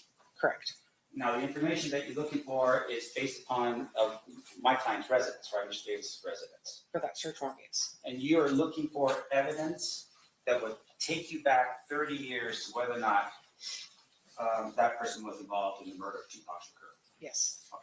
So the information that we've received here today is the fruits of your labor from that search warrant. Yes, sir. Okay. Now, in addition to that, there were numerous different electronic devices that were taken from the scene. Yes. Now, are you aware that one of the intents or one of the focuses of the search was to look for evidence or facts specifically about the writing of a book? Yes. Okay, meaning the book that you had shown to the jury, that particular book, there was a search or at least an intent to look for evidence that would help support whether Mr. Davis had a manuscript. I don't think I reviewed a book up here when I was being shown the evidence. I know the book that you're referring to. Right, and I'm just showing you, once again, I just, if I could have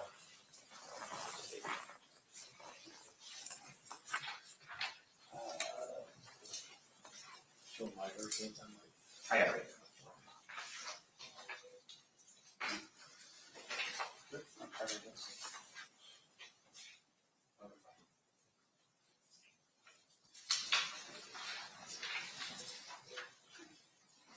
Showing you what's been marked and admitted as State's Exhibit 104, this document or this book right here. Yes. Okay, so this book was the one of the focuses of the search. Yes. And in the application for the search warrant, fair to say that as a detective, you would read the parameters in which Mr. or Detective Mogg at the time had requested in terms of the purpose of the search. He would have documented that in there, yes. And for instance, would a review of the application and affidavit of search warrant help refresh the recollection as to what Detective Mogg had requested from a court to allow him to search for? I actually have not read the full document before. Oh. I can review it if you'd like. But yeah, I up to this point have not read the full document. So you're saying though that the person that could best tell this jury what he applied for would be Detective Mogg? Yes, sir. Okay, thank you. Now, in addition to that, looking at the State's Exhibit number 104, the name that's on top over here, did this name have any significance to you in participating in the search warrant in this case? Yes.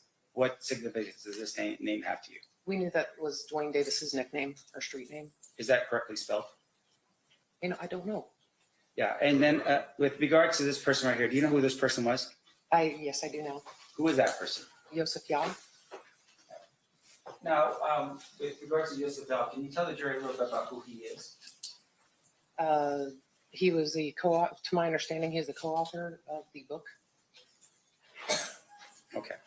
Now, you had a chance at some point to speak with Mr. Yal. Yes, sir. And just for my recollection, do you recall when you spoke to him? It was on about Memorial Day of this year. So 2026? Yes, sir. Memorial Day. Do you recall when the grand jury occurred with regards to this case? In 2023. All right. And so explain a little bit to the jury what a grand jury is. It's a jury that have been assimilated here at the Clark County Regional Justice Center. They hear cases that may determine if there is sufficient cause to issue an indictment on the accused. And typically that would be something, if you were the primary detective, you would have been involved in this particular one of the That's correct. Okay. That would be something that Detective Mogg would be responsible for. Yes, sir. Okay. Now, in addition to that, with regards to Yusuf, we had read off a bunch of names the state had, and I want to make sure I'm clear here. Was his name read off as one of the names that they had issued some type of warrant or something for in this case?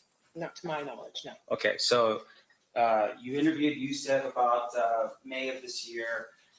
He's on the book cover, but you don't ask the court for a warrant for his arrest in California, No, I did not. or some type of notice in California, hey, you need to show up to court. No, we did not. And did you ever at any point go down after your meeting with Yusuf to knock on his door again and say, hey, Yusuf, can you please come to Nevada based upon our interview or discussion? No, I did not. Now, in addition to that, when you went down to speak to Yusuf, at that particular time, you're with Clifford Mogg, right? That's correct. Now, at that particular point, Clifford Mogg is not a detective at Metro. Correct. He had been retired at that point how many years? 2.5, maybe? Okay. And so you accompanied him down to California to do that interview with Yusuf. With several people, yes. Okay. But you're going down as a police officer with the Metropolitan Police Department at that particular point, Yes, but not Clifford Mogg. He's not a police officer at that point. correct. He was not. He is an investigator with the Clark County District Attorney's Office. Yes, sir. Now, based upon that particular interview, did you conduct that interview? No, primarily Detective Mogg did, or Investigator Mogg did. Sure. And after that interview, did you draft an officer's report documenting what you learned in the course of that interview? No, I didn't.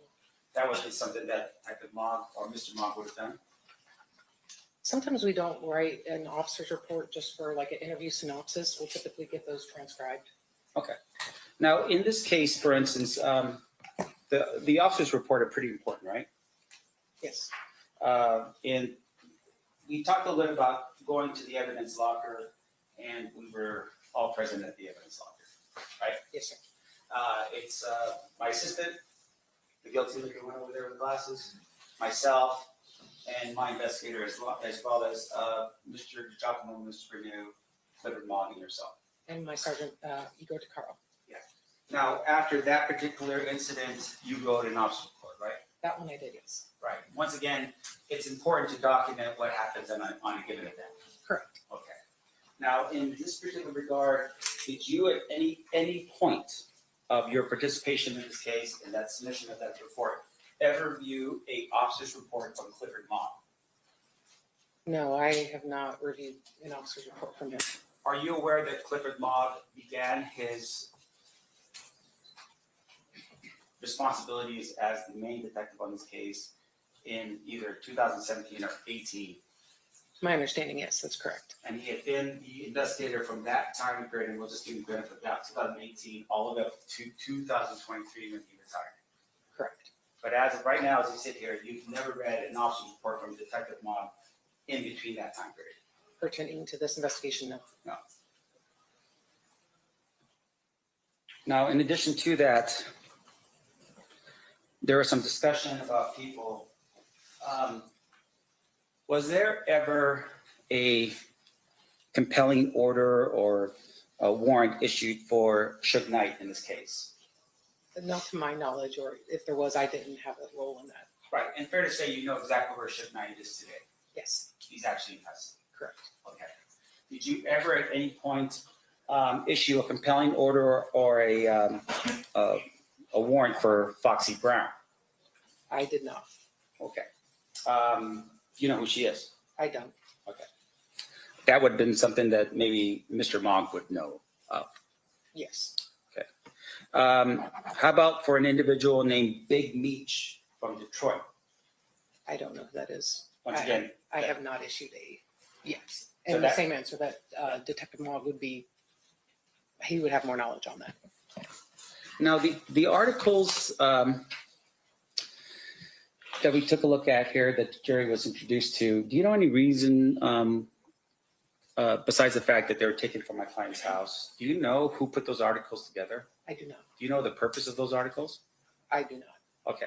Now, fair to say, in the course and scope of your investigation as a detective now, one of the things that you would look for if you were looking at a suspect would be through their phone.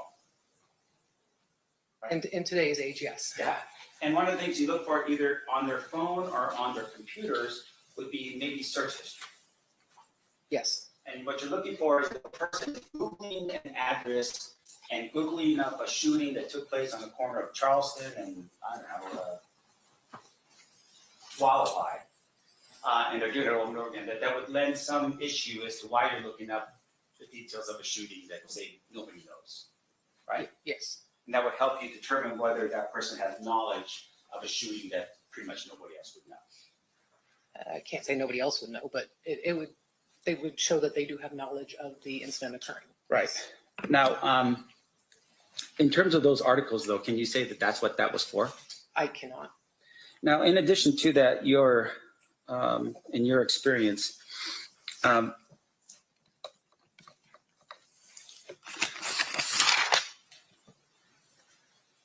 we had spoken a little bit about this folder here.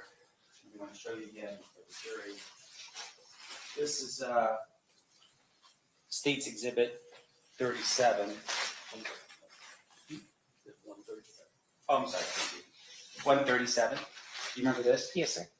Okay, and I just want to make sure I'm not colorblind, but is this blue? No, sir. Yeah. There looks like there might be like a candy cane on top of it, That's correct. and something else that's there. It looks like a little snowman or something like that. Do you know what the purpose of this folder was? And no, other than it being just like a scrapbook type. But nothing else besides that? I don't know any other relevance to that. Okay, and just for the record, it's got green in here as well. It looks like a pretty festive notebook or Yes. folder. Yes. Now, in your one of the things that you had shared with us as well is the search warrant in this case that was found on scene. This would have been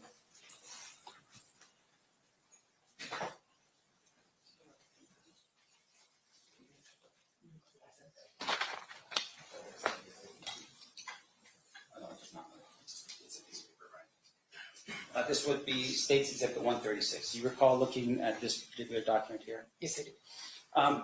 In terms of this document, this is a document that looks like this occurred back in May of 1997. Correct. And this obviously was in a different state. This is California. Yes, sir.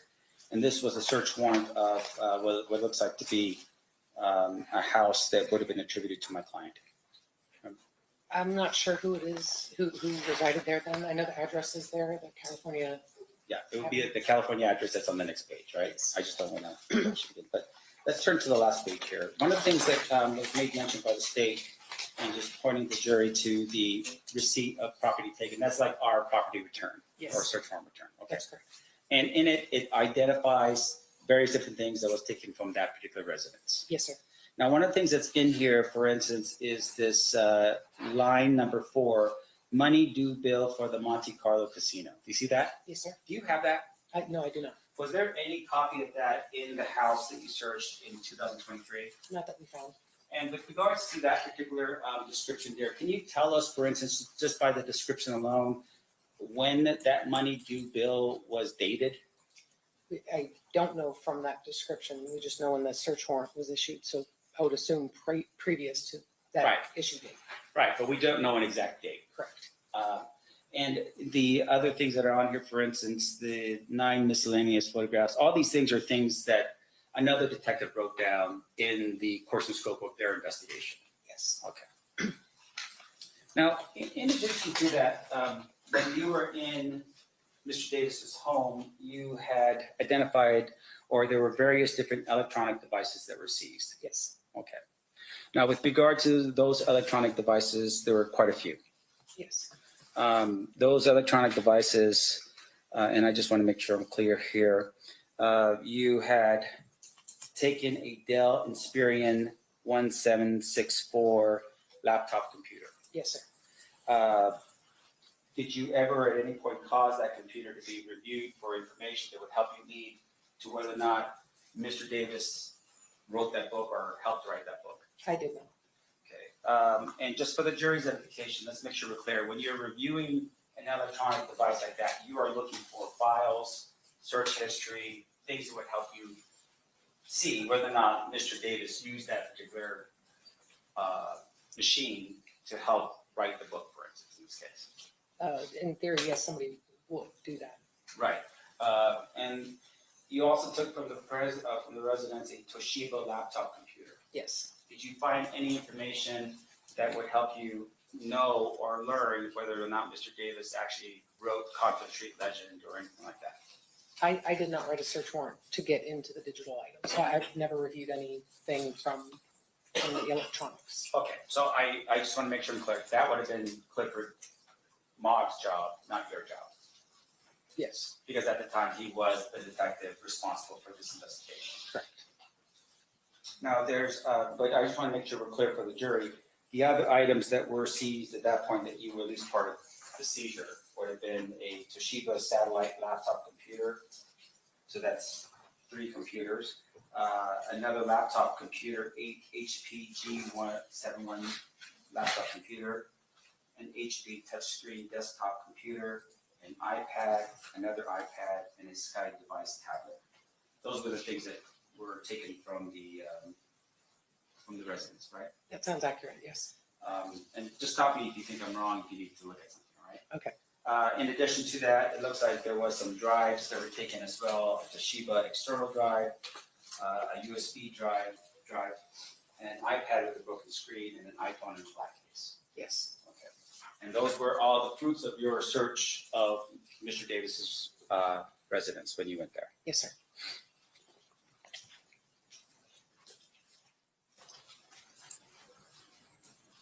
And once again, whatever was found inside of those objects would be something that would be Detective Mogg's responsibility to tell this jury, not you.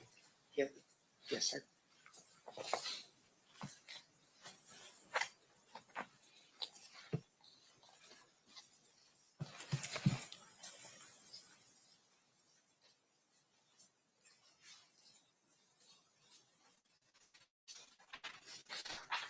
Ms. Detective Gaddis, I'm done with my cross-examination of you. Okay. I appreciate your answers today. Thank you.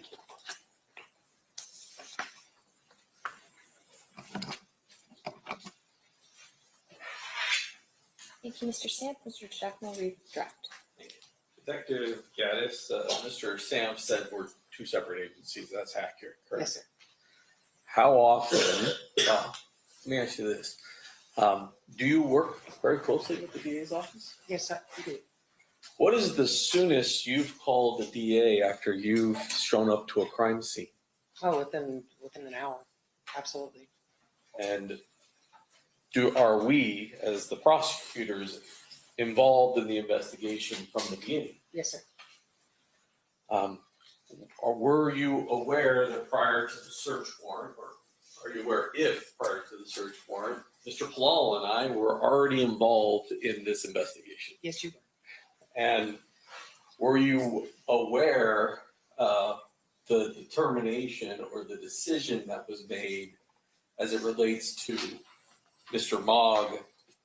Detective Mogg, remaining the investigator on this case? I don't know how those decisions were made. Let me ask it this way.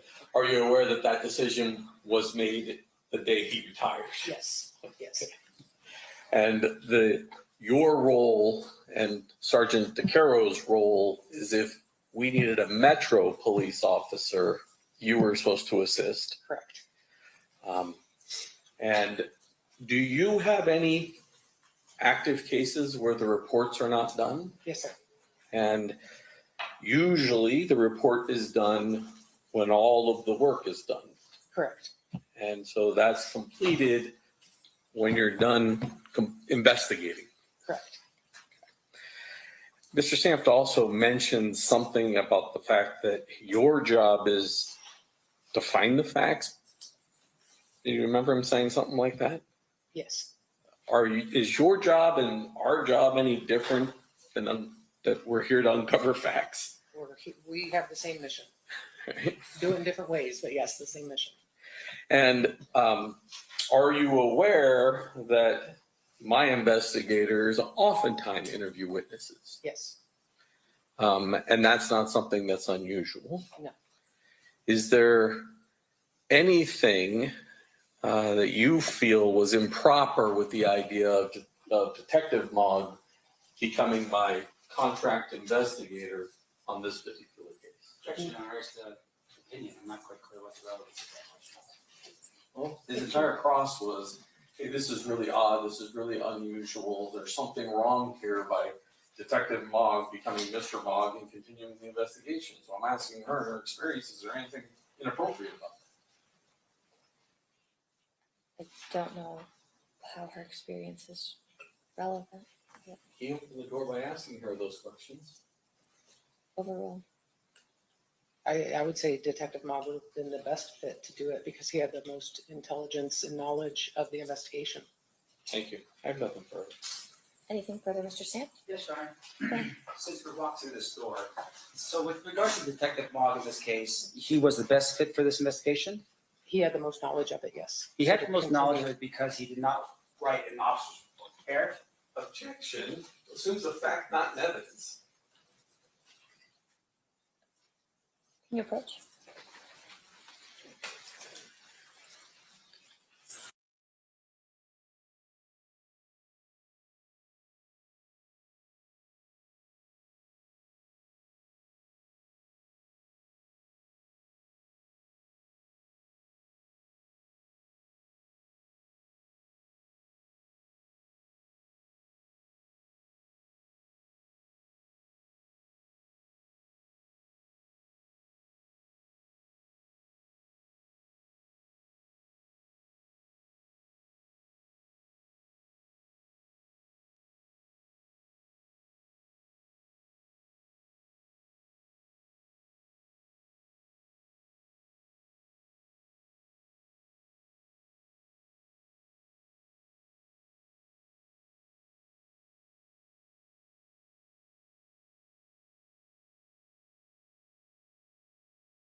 All right, it's overruled. You may ask your question. And I just forgot the question, so let me back it up real quick here. So you're telling us though that he was the best for the job? Yes. Okay. And that at the time of his retirement, 2023, he was the best for the job? He had the most knowledge of it, yes. Yes, and he had the most knowledge of it because he was the primary detective on the case? For the preceding several years, yes. Yes. And when he retired, he did not have an officer's report? I don't know if he did or didn't. Well, I'm just based upon your knowledge, you're saying you don't know? Yeah, I know. I've never actually read it. I don't know if he did. So you don't know if he had an officer's report? Correct.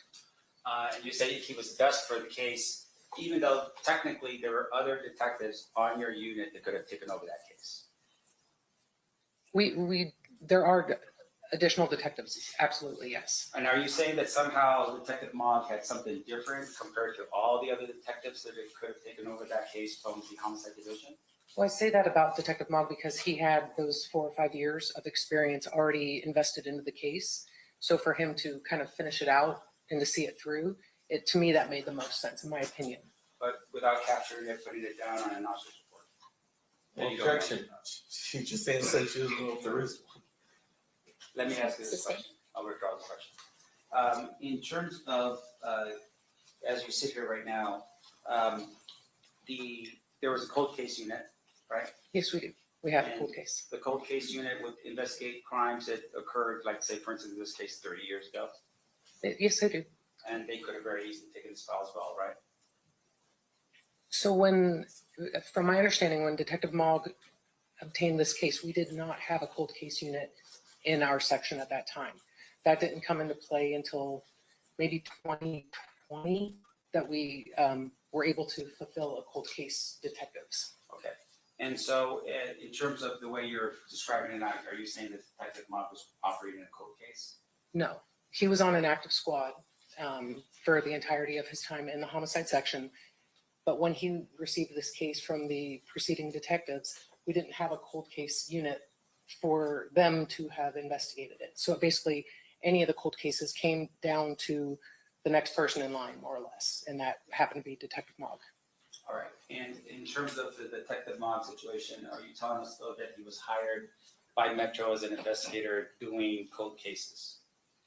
No, he was a detective with Metro, employed as a commissioned officer. He wasn't hired by Metro separately to do cold cases. And I apologize for that. Let me just back up here. So are you aware of a retired officer by the name of Dean O'Kelly? Yes, sir.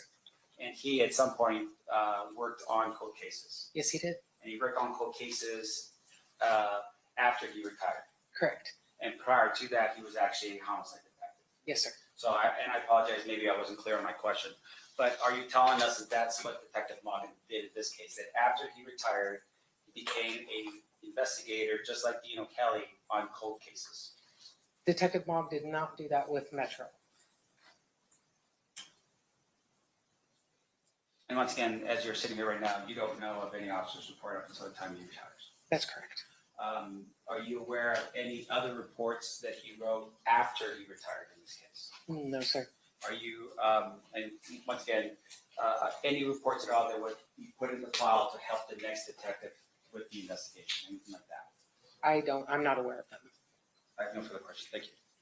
Anything further, Mr. DiGiacomo? No. Ladies and gentlemen of the jury, any questions for this witness? Seeing no hands, thank you, Detective Gaddis. You're free to go. Thank you. Does it make sense to break for lunch at this time? We have one short witness, but maybe we could do a restroom break and then break for lunch. Does anyone in the jury have to use the restroom? Yes? Okay.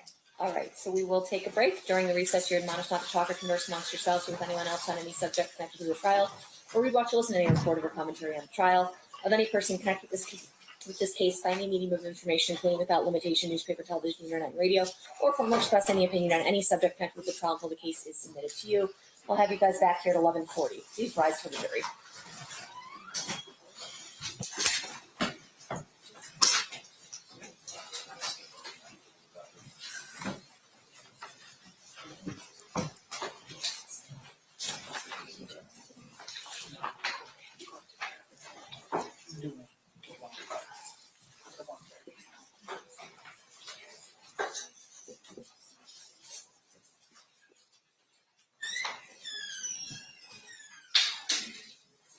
For the record, the jury has exited the room. We'll be in recess.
record, back on record in C377407. Over the break, one of our jurors let Marshall Spies know that it was juror 5, Sydney Stratton, let the Marshall know that she knows Mr. Scott, who was the CSA who testified. I don't know any more information about that. I was just gonna have her come out and ask her some questions about that relationship, see if it would affect her ability to be fair and impartial. And then if you guys have any questions about it, just I'll give you that opportunity as well. Yes, ma'am. Okay, can we get Ms. Stratton in? Randy? No? You- Okay.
For the record, Ms. Stratton has exited the room. You may be seated. Anything else we need to discuss on that issue? Not from the state. No, you got it. Anything we need to discuss outside the presence? Not from the state. No, you got it.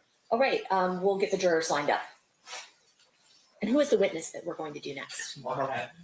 Mark Hatt. Yeah, he's a firearms person. Okay. So he should be short.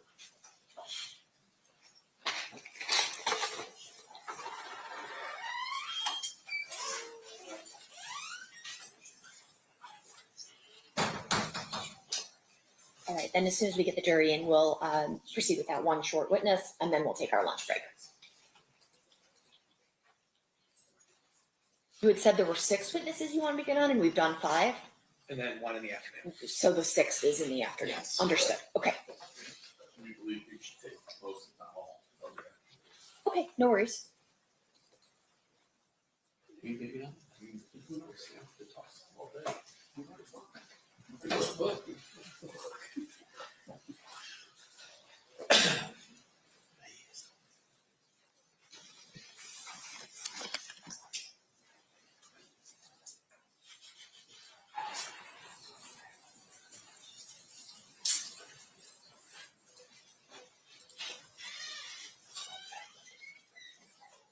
Staff, jury.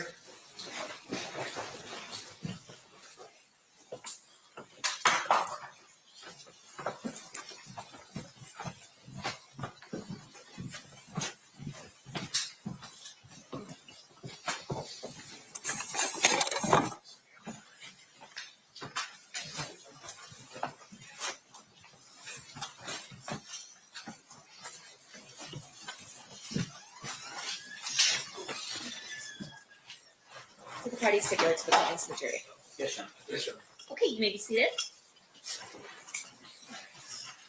All right, so you may call your next witness. Thank you, Your Honor. Please call us more hands.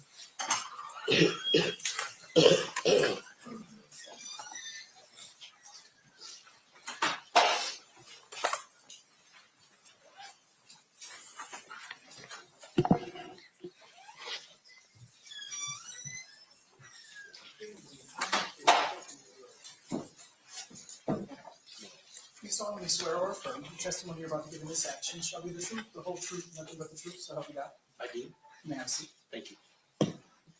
Sir, if you please state your full name and then spell it for the record. Mark Hatton, MARKHATTEN. Thank you, sir. Whenever you're ready, Mr. Paul. Thank you, Your Honor. Mr. Hatton, how are you employed? I'm currently a police officer with Las Vegas Metropolitan Police Department.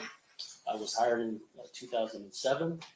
I also worked as an IBIN technician within the firearms unit of the forensic laboratory at the Metro Forensic Lab for 7 years, from 2018 until 2025. Can you tell us what NIBIN is? Yes, NIBIN stands for the National Integrated Ballistic Information Network.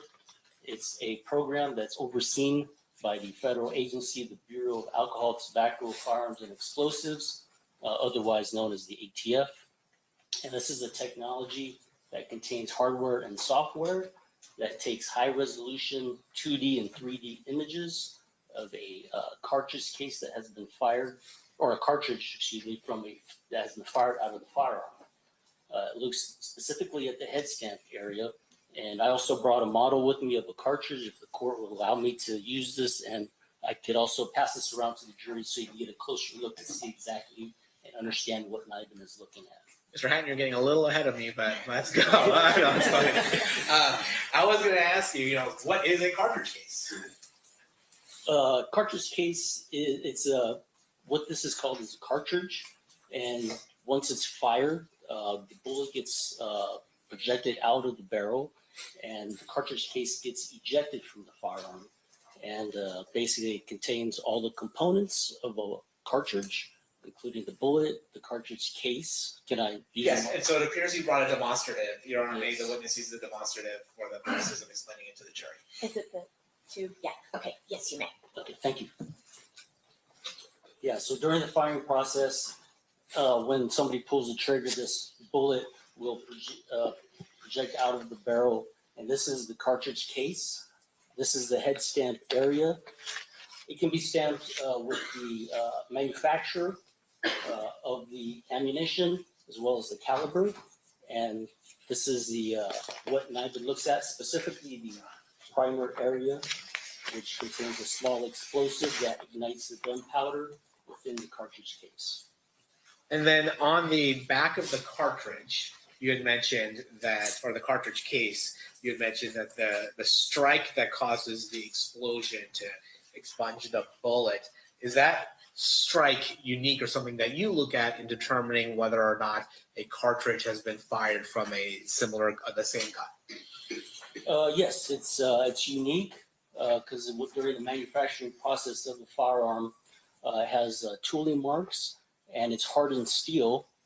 This metal is soft So this comes out at very high velocity. So when that slams into the firearm, it imparts its unique markings from that tooling process directly onto the cartridge case.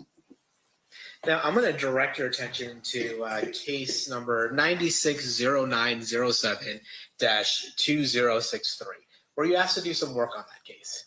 Yes, I was. And is it fair to say that, and the jury's already heard this and they've been received in evidence, that 7 cartridge cases with a head stamp of 140 SNW were recovered from that scene? That's correct. And then initially, when this case first occurred in 1996, they were run through the database that existed in 1996. Is that fair to say?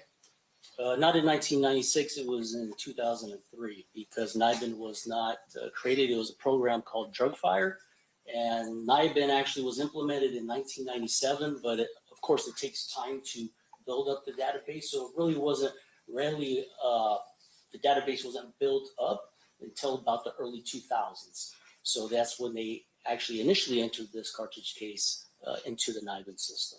So in 1996, it was DrugFire, and then in 2003, it was re-entered into NIBIN. Is that fair to say? I don't have any knowledge if this was entered into DrugFire. So we'll focus on 2003, the NIBIN entry. Did the cartridges used in this particular cartridge cases collected in this case match any other cartridge cases that were entered into NIBIN back in 2003? They did not. Did they match any other firearm that was recovered by 2003? They did not. Now, in 2023, were you asked to re-enter these cartridge cases or re-examine them within the NIBIN system? Yes, I was. And that request, I think, was made by Mark DiGiacomo.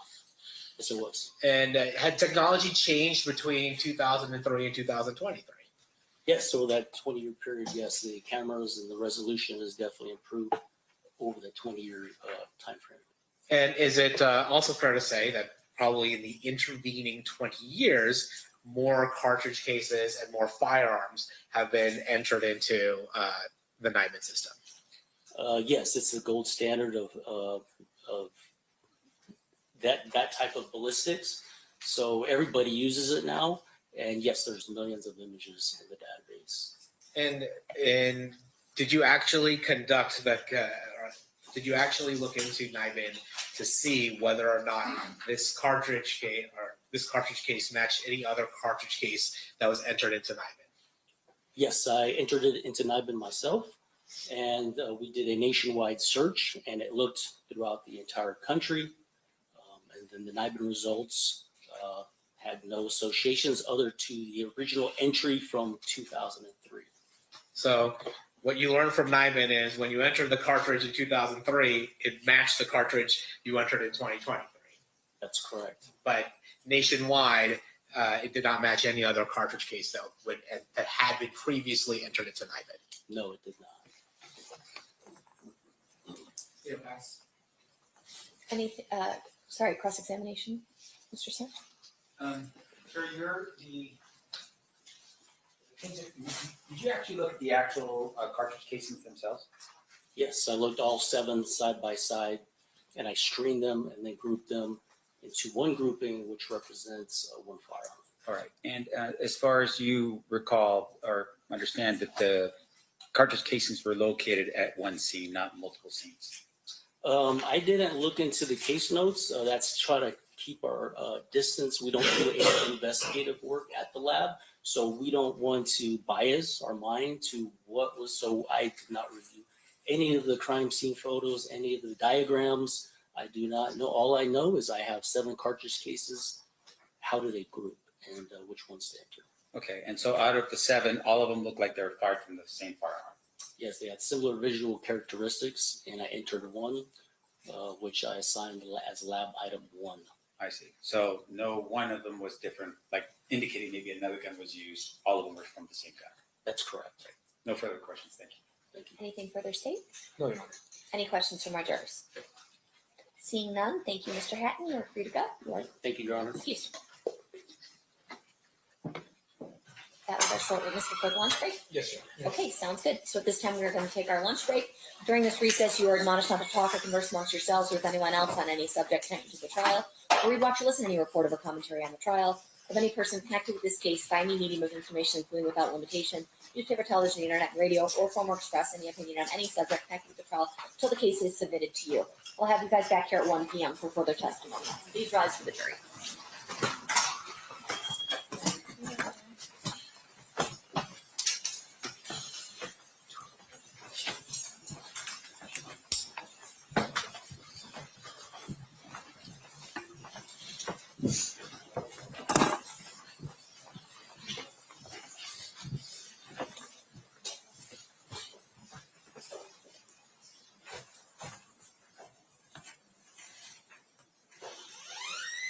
For the record, the jury has exited the room. Anything we need to address outside the presence? Yes, Your Honor. So we're going to have Robert Ladd testify whenever we come back in. Okay, you can all be And- seated.